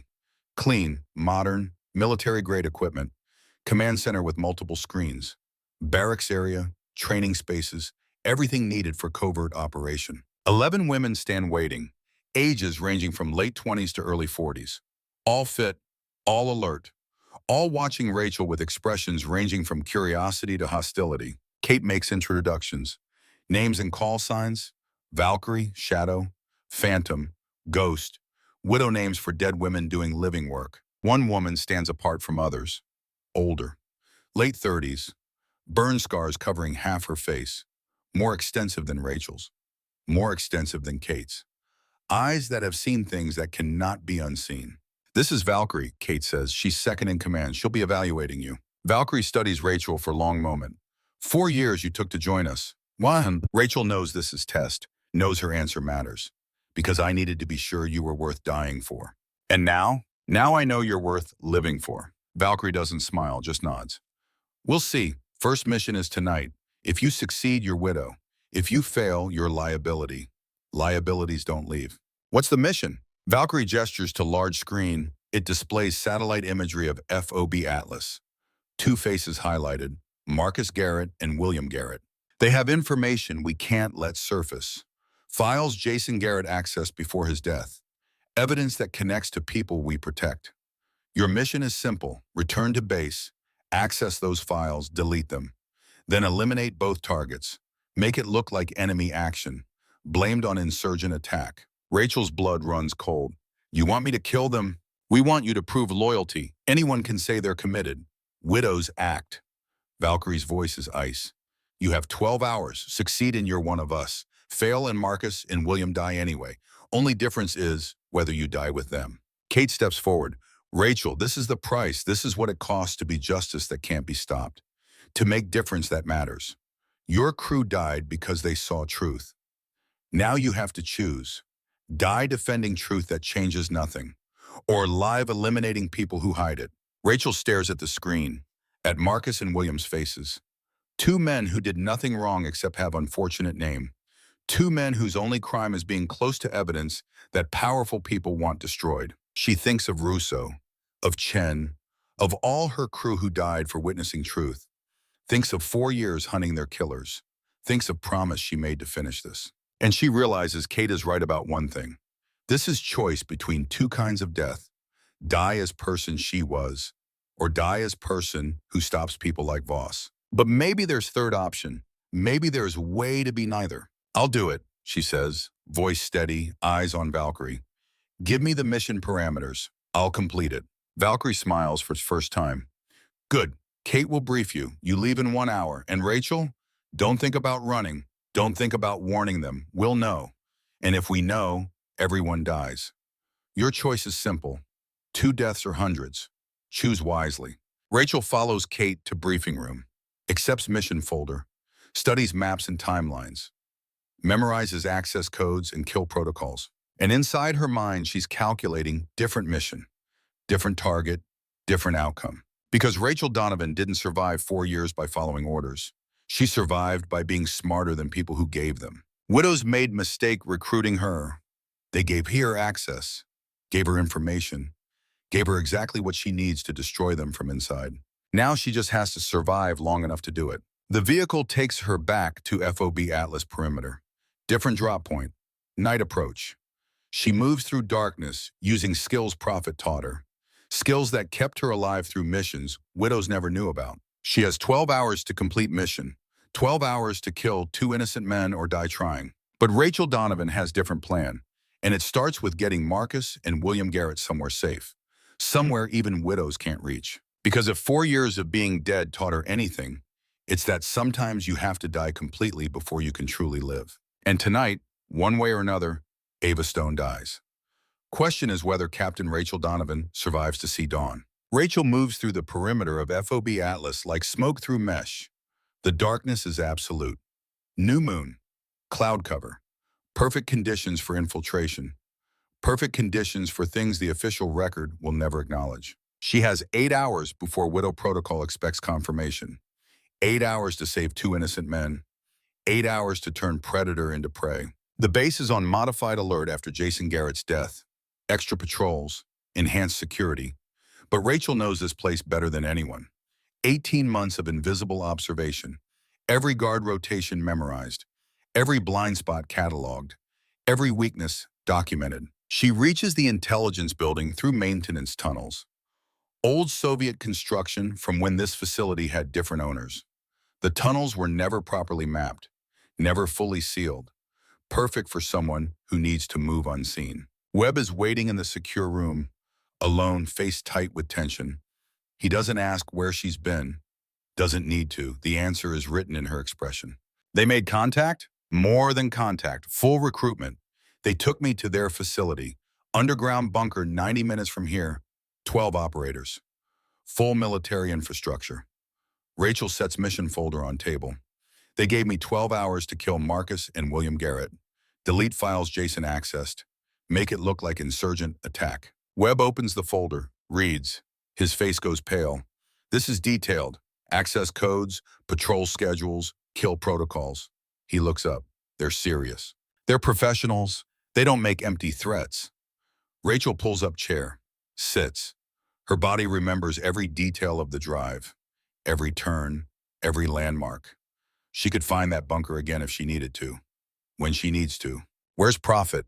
With Marcus and William, secured them in the command center like we planned. 20 witnesses, cameras, no way for widows to stage accident there. Webb leans forward. Captain, if you don't complete this mission, they'll know. They'll come for all of us. I know. That's why we're not waiting for them to come. We're going after them first. Rachel stands, paces.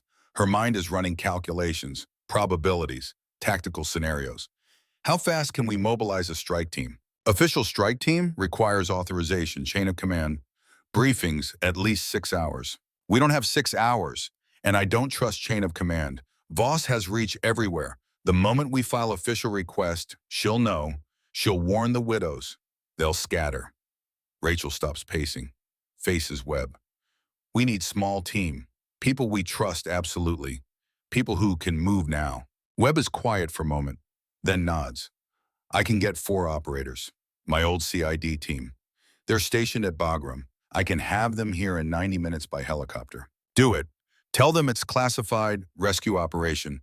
Need to know only. No mission brief until they arrive. Webb makes the call, speaks in code. 30 seconds. Done. They're coming, but Captain, even with 6 of us, we're outnumbered 2 to 1. Widows are tier 1 operators, best of the best. This isn't odds anyone would take. Good thing I'm not anyone. Rachel checks her weapons. Loads fresh magazines. I've been dead for 4 years. Dead people don't worry about odds. She goes to find Garrett. He's in the command center, as Webb said. Marcus and William Garrett sit at separate desks, both working, both trying to look normal while armed guards stand nearby, both knowing something is very wrong but not knowing what. Garrett sees Rachel enter, reads her expression, follows her to corner of the room where they can speak quietly. You went in. All the way. Met the whole team. Got the mission brief. Rachel keeps her voice low, professional. They want me to kill Marcus and William tonight. Delete evidence. Stage it as enemy attack. If I don't, they do it themselves and I'm liability to eliminate. Garrett's jaw tightens. How many? 12 total at the facility. Kate Sullivan is primary handler. Valkyrie is second in command. The others, she pauses, sees their faces in her memory. Women who should be dead, women who chose to become weapons instead of victims. The others are true believers. They think they're doing the right thing, think they're justice for people who can't get it through official channels. They're murderers with good PR. They're soldiers following orders. Same as we did, same as I did. Rachel meets his eyes. Difference is who gives the orders and why. Garrett is silent for a moment. Then he nods. What's the plan? Webb's bringing strike team, 4 CID operators. We hit the bunker facility, extract any intelligence we can, get proof connecting Widow Protocol to Voss. Then we take that proof directly to people she can't touch. 6 operators against 12, in fortified position they know better than we do. 7 operators, I'm going with you. Garrett shakes his head. Rachel, you have been out of combat for 4 years. You can't fly. You can barely sleep. Asking you to go back into that kind of situation. I spent 18 months preparing for exactly this. I know their facility, I know their protocols, I know how they think. She leans closer, drops voice even lower. And I know something they don't. They think I'm broken, think 4 years of survivor guilt made me weak.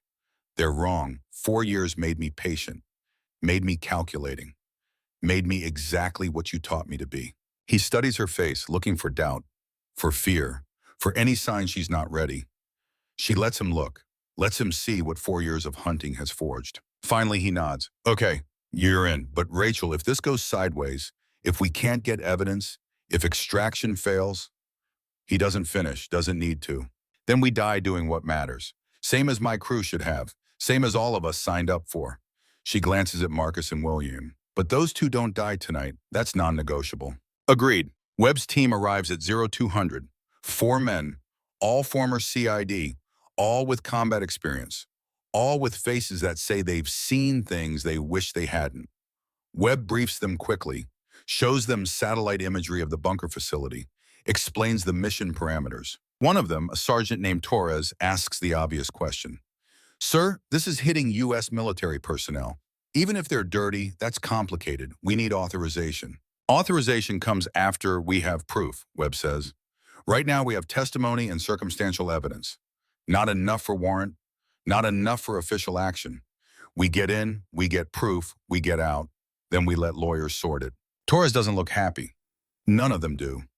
But they're soldiers. They follow orders. Even orders that might end careers. Even orders that might end lives. Rachel studies them, sees herself 8 years ago, young, confident, believing the system works if you work hard enough. She wants to warn them, wants to tell them the system breaks good people while protecting bad ones. But they'll learn that themselves. If they survive tonight. At 0300, they load into 2 vehicles, unmarked, civilian plates. Rachel navigates. She remembers the route perfectly, every turn, every landmark, the drive that changed everything. They don't speak during the 90-minute trip. Each person lost in their own thoughts, their own calculations about what comes next. Rachel watches the desert pass outside the window, thinks about her crew, about Russo making bad jokes to ease tension, about Chen checking his weapon for the 100th time, about all the small rituals people do before going into danger. She has no rituals anymore, no good luck charms, no pre-mission routines. She just has purpose, and purpose is enough. They stop 2 miles from the bunker, approach on foot. Webb's team moves well, professional, coordinated, not as smooth as Widow operators would be, but good enough. The bunker entrance is guarded. 2 sentries, both female, both alert. Rachel recognizes one of them from the facility. Call sign Phantom, former explosive ordnance disposal tech, supposedly killed defusing IED in Iraq, actually recruited to blow things up that politicians can't officially target. Garrett signals. 2 suppressed shots. Both sentries down, not dead. Tranquilizer rounds. They'll wake in 4 hours with headaches and questions. But alive. Rachel feels something shift inside. Relief maybe. That they're not starting with killing. That there's still line they haven't crossed. They enter the bunker, move down concrete stairs, each step taking them deeper. Deeper into place where rules don't apply. Where dead women do work living ones can't stomach. First checkpoint is unmanned. Electronic lock. Rachel uses access code Kate gave her. It works. Door opens. They're inside. The facility is quiet. 0330, skeleton crew on duty, most widows sleeping. Perfect timing for raid. Perfect timing for reversal of fortune. They split up. Webb's team secures a command center. Rachel and Garrett head to operations room where files are kept, where evidence of widow missions is stored, where proof of Voss's connection might exist. They move through corridors Rachel memorized hours ago. Every turn matches her memory. Every detail exactly as she cataloged it. This is what 18 months of patient observation teaches. This is what being invisible prepares you for. The operations room door is locked. Biometric scanner. Rachel places her hand on it, holds breath. The system accepted her palm print during induction. But that was hours ago. They might have revoked access already. The light turns green. Door opens. Inside, file servers line the walls. Computers display mission logs. Evidence of everything Widow Protocol has done for 3 years. Every elimination, every target, every operation. Garrett moves to nearest terminal, starts downloading. This is going to take 10 minutes, maybe 15. We might not have 15. Rachel moves to door, watches hallway, listening for any sound, any indication they have been discovered. 5 minutes pass, then 10. Garrett is halfway through data transfer when alarms start blaring. They know we're here. Keep downloading, I'll buy time. Rachel moves into hallway, weapon ready. She doesn't want to kill anyone, but she will if she has to. That line got crossed the moment widows killed Jason Garrett. Footsteps. Running. Multiple hostiles. Rachel finds cover behind support column. Waits. Lets them come. 3 widows round corner, all armed, all moving with tactical precision. They see Rachel, recognize her. Confusion flashes across their faces. Why is the new recruit pointing weapon at them? Rachel doesn't give them time to process. 3 shots, 3 hits, center mass, non-lethal if they get medical attention. Lethal if they don't. She'll decide later which one she prefers. More footsteps, more hostiles. This time 4 of them, led by Valkyrie. The scarred woman stops, studies Rachel across 30 feet of hallway. Interesting choice, Reaper, very interesting. Lower your weapons. Let us walk out. Nobody else gets hurt. Valkyrie smiles. You're not walking out. You're already dead. Question is whether you remember that. She raises her weapon. Rachel is faster. Single shot. Hits Valkyrie's weapon hand. The rifle falls. Valkyrie doesn't. Just pulls sidearm with other hand. Still moving. Still fighting. Rachel respects that. Hates it. But respects it. The hallway erupts in gunfire. Rachel takes cover. Returns fire. Trying to disable, not kill. Trying to maintain some piece of humanity while doing inhuman things. Behind her, she hears Garrett. Download complete. We need to go. Now. They fall back. Fighting retreat through corridors now filled with angry operators who thought Rachel was one of them. Who feel betrayed. Who will show no mercy. Webb's team meets them at checkpoint.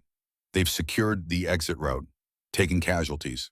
Torres is down, shoulder wound, still mobile but bleeding. They fight their way out, through corridors, upstairs, into desert night where stars watch without judging and darkness hides what needs hiding. Behind them, the bunker comes alive. Widows mobilizing.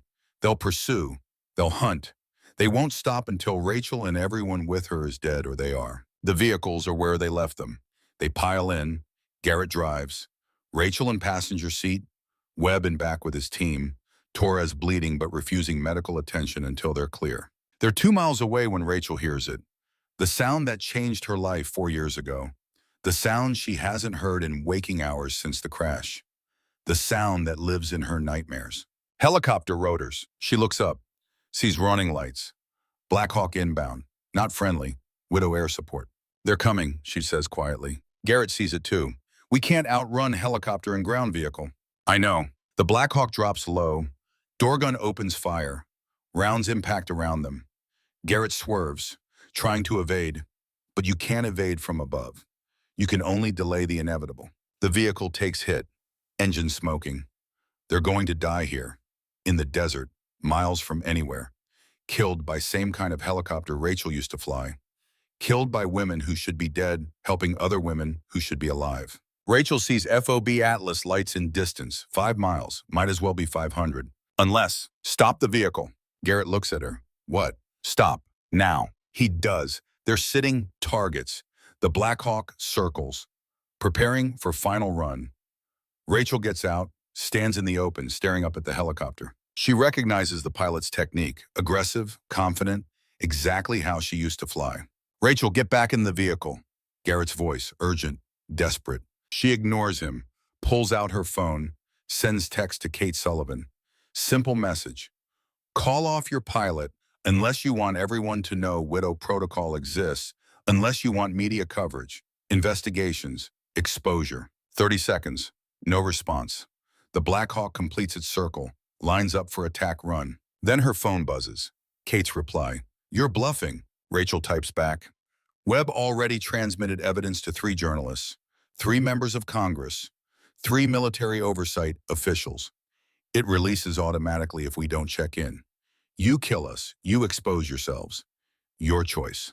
It's lie. Webb hasn't transmitted anything yet, but Kate doesn't know that. Can't risk it being true. The Black Hawk hovers, pilot waiting for orders. 30 seconds become 60, 60 become 90. Then the helicopter banks away, disappears into darkness. Rachel gets back in vehicle. Garrett stares at her. Did you really send evidence? No, but by the time they figure that out, we'll be somewhere they can't touch us. Where? Rachel looks toward FOB Atlas lights, toward the place she's called home for 18 months, toward the last place widows would expect them to go. Forward, always forward. They limp back to base, vehicle dying, Torres bleeding, all of them running on adrenaline and desperation. They're stopped at gate by security. Colonel Briggs himself comes out, takes one look at their condition and waves them through. In the command center, Rachel dumps the downloaded files, spreads evidence across monitors, mission logs, target lists, financial transactions, everything connecting Widow Protocol to Deputy Secretary Voss. Briggs reviews it. His face grows darker with each file.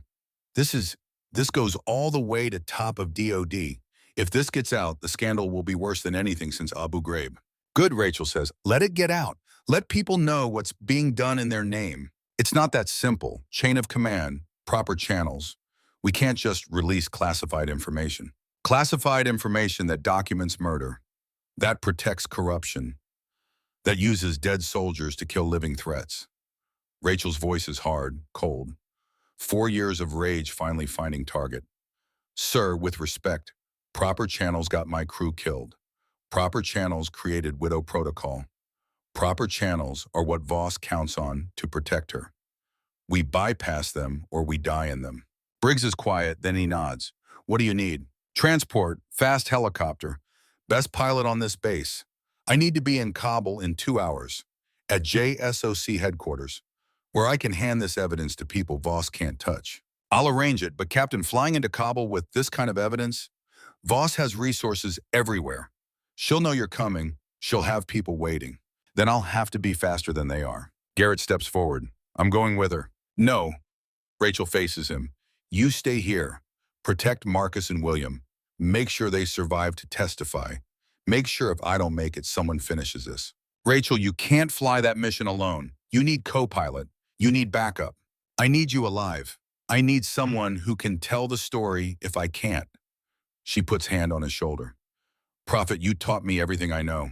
You pulled me from fire when I should have died. Let me do this. Let me finish what my crew started. He wants to argue. She can see it, but he also knows she's right. Sometimes the mission requires sacrifice. Sometimes you don't get to save everyone. Fly safe, Reaper. Always do. At 0500, Rachel stands on the flight line. Black Hawk waiting. Engines warm. Rotor blades beginning to spin. She hasn't been this close to active helicopter in 4 years. Hasn't felt rotor wash. Hasn't heard the sound that used to mean purpose and now means trauma. Her hands are shaking. PTSD rising. Panic threatening. She closes her eyes, breathes, counts to 10, remembers what Garrett taught her 8 years ago. When everything fails, you don't panic, you calculate. She climbs into pilot seat. The controls are exactly where muscle memory expects. Collective, cyclic, pedals, all familiar, all terrifying. Webb appears at her window. Captain, are you sure about this? I can fly. I have helicopter rating. You have rating for transport flying in good weather. This is combat flying in hostile territory. This is what night stalkers do. She pulls on helmet, adjusts mic. Besides, I need you here coordinating backup, making sure if this goes wrong, evidence still gets to right people. Webb nods, steps back, gives her space to do impossible thing. Rachel runs through pre-flight, checks systems, everything green, everything ready, except her. Her hand hovers over throttle, shaking. She stares at the scars, at the evidence of surviving what killed 7 people, at the price of being alive when others aren't. She thinks of Russo beside her, making bad jokes, Chen back, running systems check. All of them trusting her, all of them dead because she survived. No, wrong. They're dead because someone killed them, someone who needs to answer for it. She increases throttle, collective rises, helicopter lifts. For first time in 4 years, Rachel Donovan is flying. The panic hits immediately. Vision narrows, breathing accelerates. Tunnel vision, hyperventilation, every symptom of PTSD flooding her nervous system. Her hand jerks on cyclic. Helicopter lurches sideways, ground rushing up, death approaching. She forces herself to breathe, to focus, to remember training, remember all the times she thought she couldn't and did anyway. Remember Russo's voice, Chen's laugh, all of them believing in her. The helicopter steadies. She levels off at 100 feet, points nose toward Kabul, toward reckoning that's 4 years overdue. The flight is 90 minutes. Rachel spends them fighting her own mind, fighting memory of crash, of fire, of helplessly watching crew die while she lived. Every vibration reminds her. Every sound triggers memory. Every moment is battle between past trauma and present mission. But she flies anyway. Because Russo would want her to, because Chen would expect her to, because 7 people died doing their duty, and she won't dishonor that by failing to do hers. She flies because that's what Night Stalkers do. They fly impossible missions. They extract impossible targets. They survive impossible odds. They bring people home, even when home is just memory, even when the people are ghosts, even when survival feels like punishment. 40 minutes into flight, her radio crackles. Kate Sullivan's voice. Reaper, I know where you're going. I know what you're carrying. Land now. Surrender the evidence. We can still fix this. Rachel keys mic. By killing more people, by protecting more corruption, that's not fixing. That's perpetuating. You don't understand what you're doing. Widow protocol is necessary. We eliminate threats that hide behind classified clearances. We stop people who can't be stopped through legal channels. We do what needs to be done. You've become what you're hunting. You kill witnesses to protect secrets. You murder soldiers to prevent exposure. That's not justice. That's just another kind of tyranny. Rachel, please, don't make us do this. Don't make us eliminate you like we eliminated your crew.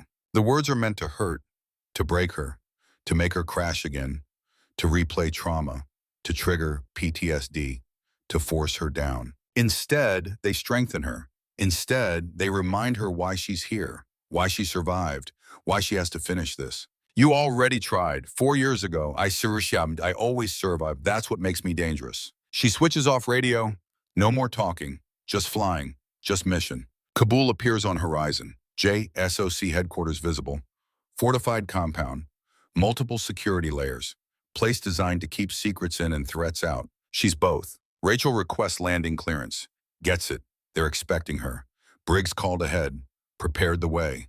She drops altitude. Lines up approach. Does everything by procedure. Everything by the book she once believed in. The landing is rough. Harder than it should be. Her skills are rusty. Her confidence shaken. But she's down. Alive.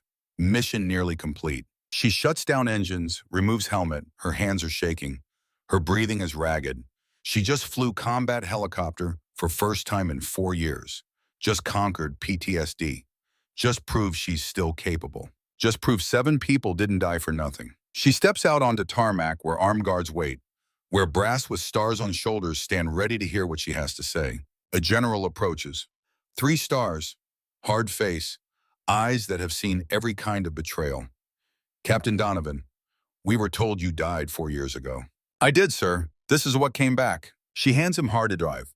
Everything downloaded from Widow facility. Everything that proves Voss's corruption. Everything her crew died to expose. The general takes it, looks at her, studies the burn scars, the exhaustion, the determination. This better be worth it, Captain, because you just started war nobody wanted. Sir, the war started 4 years ago when someone decided 7 soldiers were expendable to protect profit. I'm just finishing it. 20 minutes later, she's in briefing room. Pentagon officials on video conference. JAG lawyers taking notes. Intelligence officers reviewing evidence. The machine of military justice beginning to grind. And then the door opens. Deputy Secretary of Defense Margaret Voss walks in. She's 56, gray suit, perfect posture, the kind of confidence that comes from 3 decades in government, from knowing where all bodies are buried, from being untouchable. She sees Rachel. No recognition, just dismissal, just contempt for junior officer who doesn't understand how world works. Captain, I understand you have concerns about classified programs. Let's discuss them properly, through appropriate channels. Appropriate channels got my crew killed, ma'am. I'm done with appropriate. Voss's expression hardened slightly. You're traumatized. 4 years of survivor guilt has affected your judgment. I sympathize. But making wild accusations against senior officials is not how we handle disagreements in this military. I'm not making accusations. I'm presenting evidence. Rachel nods to screen where files are displayed. Widow protocol. 12 female operators declared KYA, recruited to eliminate targets you can't touch officially. Funded through black budget, directed by you. That's classified program with proper oversight. That's murder squad with rubber stamp. Jason Garrett found evidence in supply records. You had him killed. My crew found evidence in Kandahar. You had them killed. How many others? How many soldiers died so you could profit from Ghostbird protocol? Voss is silent, calculating. Her face shows nothing. Years of political poker have trained her well. Then she smiles slightly, cold, predatory. The smile of someone who knows they've already won. Captain, everything I did was authorized, was necessary, was in service of national security. Ghostbird tracked terrorist networks. Widow Protocol eliminated threats that endangered thousands. Yes, there were casualties. There are always casualties in war, but the outcomes justified the costs. 7 people died to hide your weapons trafficking. 7 people died to protect an operation that saved hundreds. Do the math, Captain. Would you trade 7 lives for 700? 7,000? Voss leans forward. You're angry, grieving, you want someone to blame. But I'm not villain. I'm pragmatist who made hard choices while others debated ethics. Rachel stares at her, sees the conviction, the certainty, the absolute belief that ends justify means. It's seductive logic, dangerous logic, the kind that creates monsters who think they're heroes, the kind that destroys countries while claiming to save them. You're right, Rachel says quietly, voice steady, final. I am angry. I am grieving. I have been for 4 years. But I'm also clear-headed enough to know the difference between hard choices and evil ones. You didn't kill my crew to save lives. You killed them to protect your career, your profit margins, your ability to play God without accountability. Prove it. Voss gestures to screen. Show me evidence that holds up in court. Show me something that isn't circumstantial, isn't classified, isn't protected by national security privilege. And Rachel realizes the trap. Everything she has is classified. Everything is protected. Voss has built perfect system. Criminal enterprise wrapped in legitimate security programs. Evidence that exposes her also exposes operations she's supposed to protect. Releasing it destroys her, but it also destroys programs that might actually save lives, might actually stop threats. Voss sees Rachel's hesitation, smiles wider. That's the problem with absolute thinking, Captain. Real world is complicated, messy. Sometimes you have to break rules to protect them. Sometimes you have to kill to save. And sometimes the person you think is enemy is actually the only thing standing between civilization and chaos. You're not standing between anything. You're profiting from both sides. Prove it. In court. With evidence that doesn't compromise national security. With witnesses who aren't classified assets. Voss stands, straightens her jacket, preparing to leave, preparing to walk away. You can't, which means this briefing is over. Charges will not be filed, programs will continue, and you, Captain, will be offered medical retirement with full honors for your service, for your sacrifice, for having wisdom to accept reality. She walks toward door, victory in her posture, confidence in her stride. She has won. She knows it. They all know it. Then Rachel speaks, voice quiet, deadly, the voice of someone who has nothing left to lose. You made one mistake. Voss stops, turns. What mistake? You assumed I wanted a trial, public exposure, legal justice through proper channels. Rachel stands, walks to window, looks out at Kabul morning, at city that has seen every kind of war, every kind of betrayal. But I'm not that person anymore. I died 4 years ago. What came back doesn't care about trials. Then what do you want? Rachel turns, meets Voss's eyes. No fear, no anger, just cold certainty.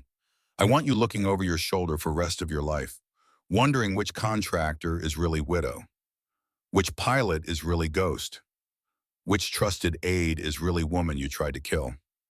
I want you living like I've lived, in fear, in isolation, never trusting, never resting, never safe. That's not justice, that's revenge. No, justice is you going to prison. Revenge is me killing you right now in front of these witnesses. Rachel's voice drops, becomes something else, something colder. This is something different, and this is making sure you never feel safe again, because 5 widows escaped that bunker raid, including Valkyrie, including women who followed your orders, who killed for you, who won't be happy learning you're leaving them to hang while you walk away. Women who know where you live, where your family lives, where everyone you love sleeps at night. Voss's expression shifts, first time showing real emotion, first crack in armor. You wouldn't. I already did. Sent them everything, every file, every communication, every order you gave. They know you're sacrificing them. They know you're making them scapegoats, and they know exactly how to find people who don't want to be found. Rachel's smile is cold, dead, the smile of ghost. Welcome to being hunted, ma'am. Hope you enjoy it as much as I have. Voss stares, then straightens, recovers composure. Years of political training taking over. You're bluffing. Am I? Want to test that theory? Go home tonight. See if widow is waiting. See if woman you trained to kill decides your next target. See how long you last when ghosts you created turn on their creator. The room is silent. Everyone watching 2 women face each other across impossible divide. One who has power, one who has nothing.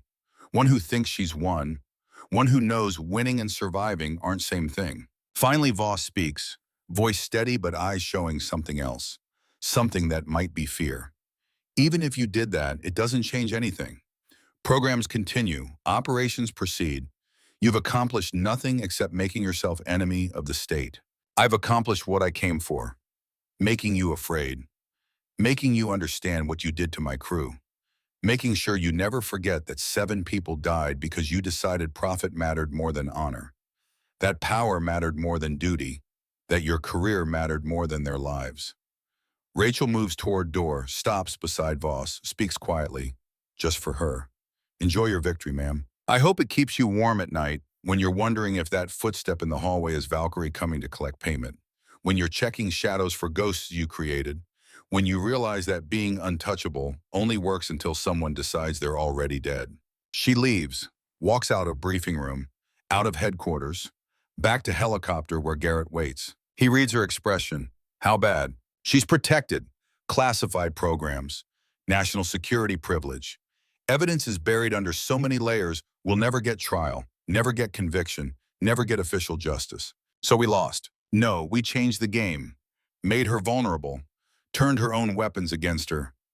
She'll spend rest of her life watching shadows, wondering which widow decides she's expendable, living with fear that her victims lived with. Rachel climbs into pilot seat. That's not justice, but it's something. It's accountability without courts. It's consequence without conviction. It's making her pay even when system won't. They fly back to FOB Atlas. Rachel is better this time, smoother, more confident. The PTSD is still there. The trauma is still real. But she's learning to fly with it, learning to carry ghosts without letting them control her, learning that surviving means functioning despite pain, not eliminating it. At the base, they're met by Colonel Briggs, Marcus and William Garrett, Webb and his team, all alive, all safe, for now. Briggs debriefs them. explains that official investigation will continue, that evidence will be reviewed, that justice will be pursued through proper channels. The words sound hollow, professional, the kind of statement that means nothing will happen. Files will be sealed, witnesses will transfer, evidence will disappear. Voss will retire quietly.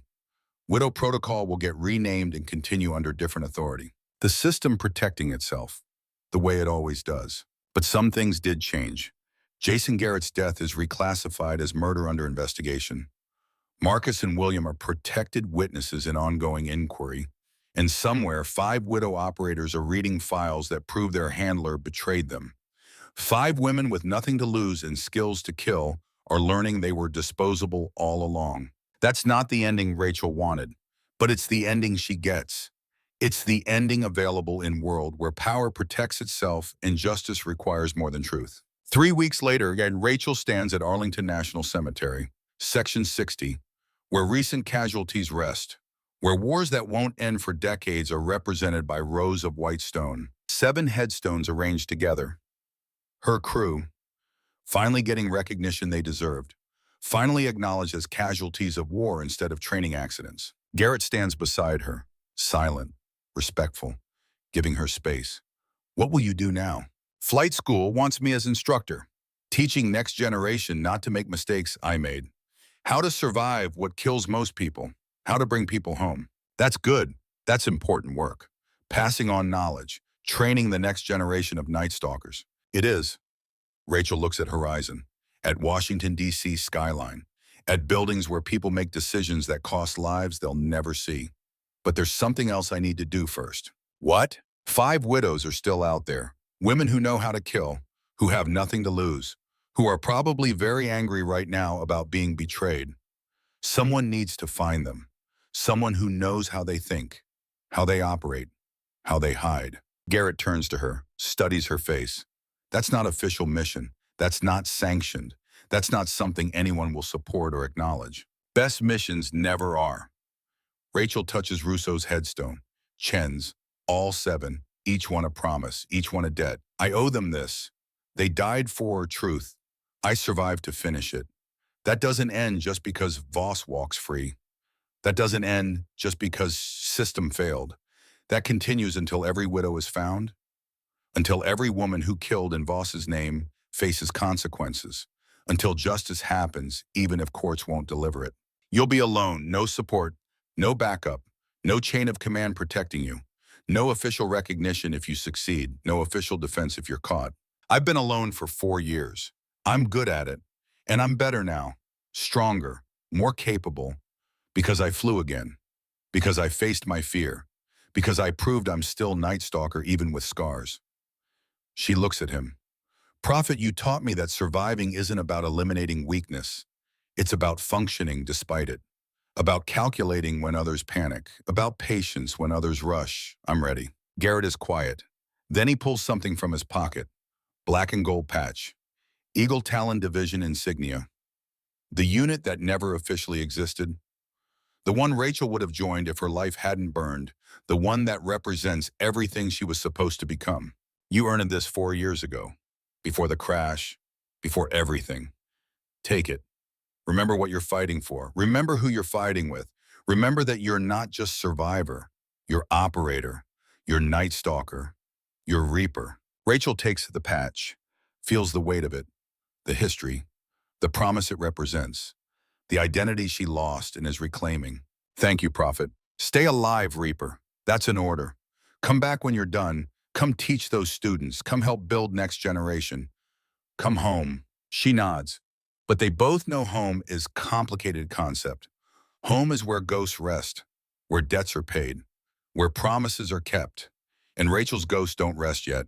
Her debts aren't paid. Her promises aren't kept. She walks away, leaving Arlington behind, leaving the ceremony, leaving the official version of events that will become historical record. But she's not leaving the mission, the real mission, the one that started when 7 people died and 1 survived, the one that continues until justice is served, until widows are found, until women who should be dead stop killing people who should be alive. Rachel Donovan disappeared 4 years ago. Ava Stone disappeared 3 weeks ago. What walks away from that cemetery is something new, something neither alive nor dead, something that exists in spaces between. A ghost hunting ghosts, a killer tracking killers, a night stalker who flies in darkness because that's where real threats hide. A woman who has nothing left to lose except the things she already lost 4 years ago, which makes her the most dangerous kind of operator, the kind that's already dead, the kind that can't be threatened or bought or stopped, the kind that just keeps coming. Somewhere in another city, Valkyrie receives encrypted message, opens it, reads, "It's not over. I'm coming for all of you. And when I find you, you'll answer for every person you killed, every order you followed, every choice you made. This is not revenge. This is reckoning. See you soon.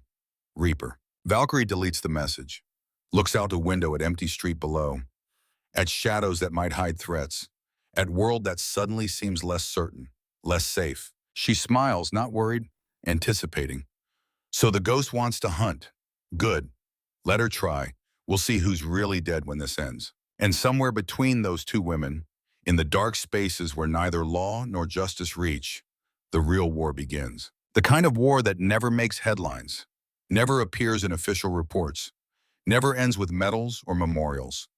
The kind that just is, forever and always, until someone stops fighting. Rachel Donovan has no intention of stopping, not until every widow is found, not until every debt is paid, not until every ghost rests. She has list, she has skills, she has purpose, and she has nothing left to lose. Which makes her exactly what Prophet trained her to be: patient, calculating, unstoppable. A night stalker in darkness, a hunter in shadows, a woman who died and came back as something else. Something that won't quit, won't stop, won't rest. 7 people died believing system works.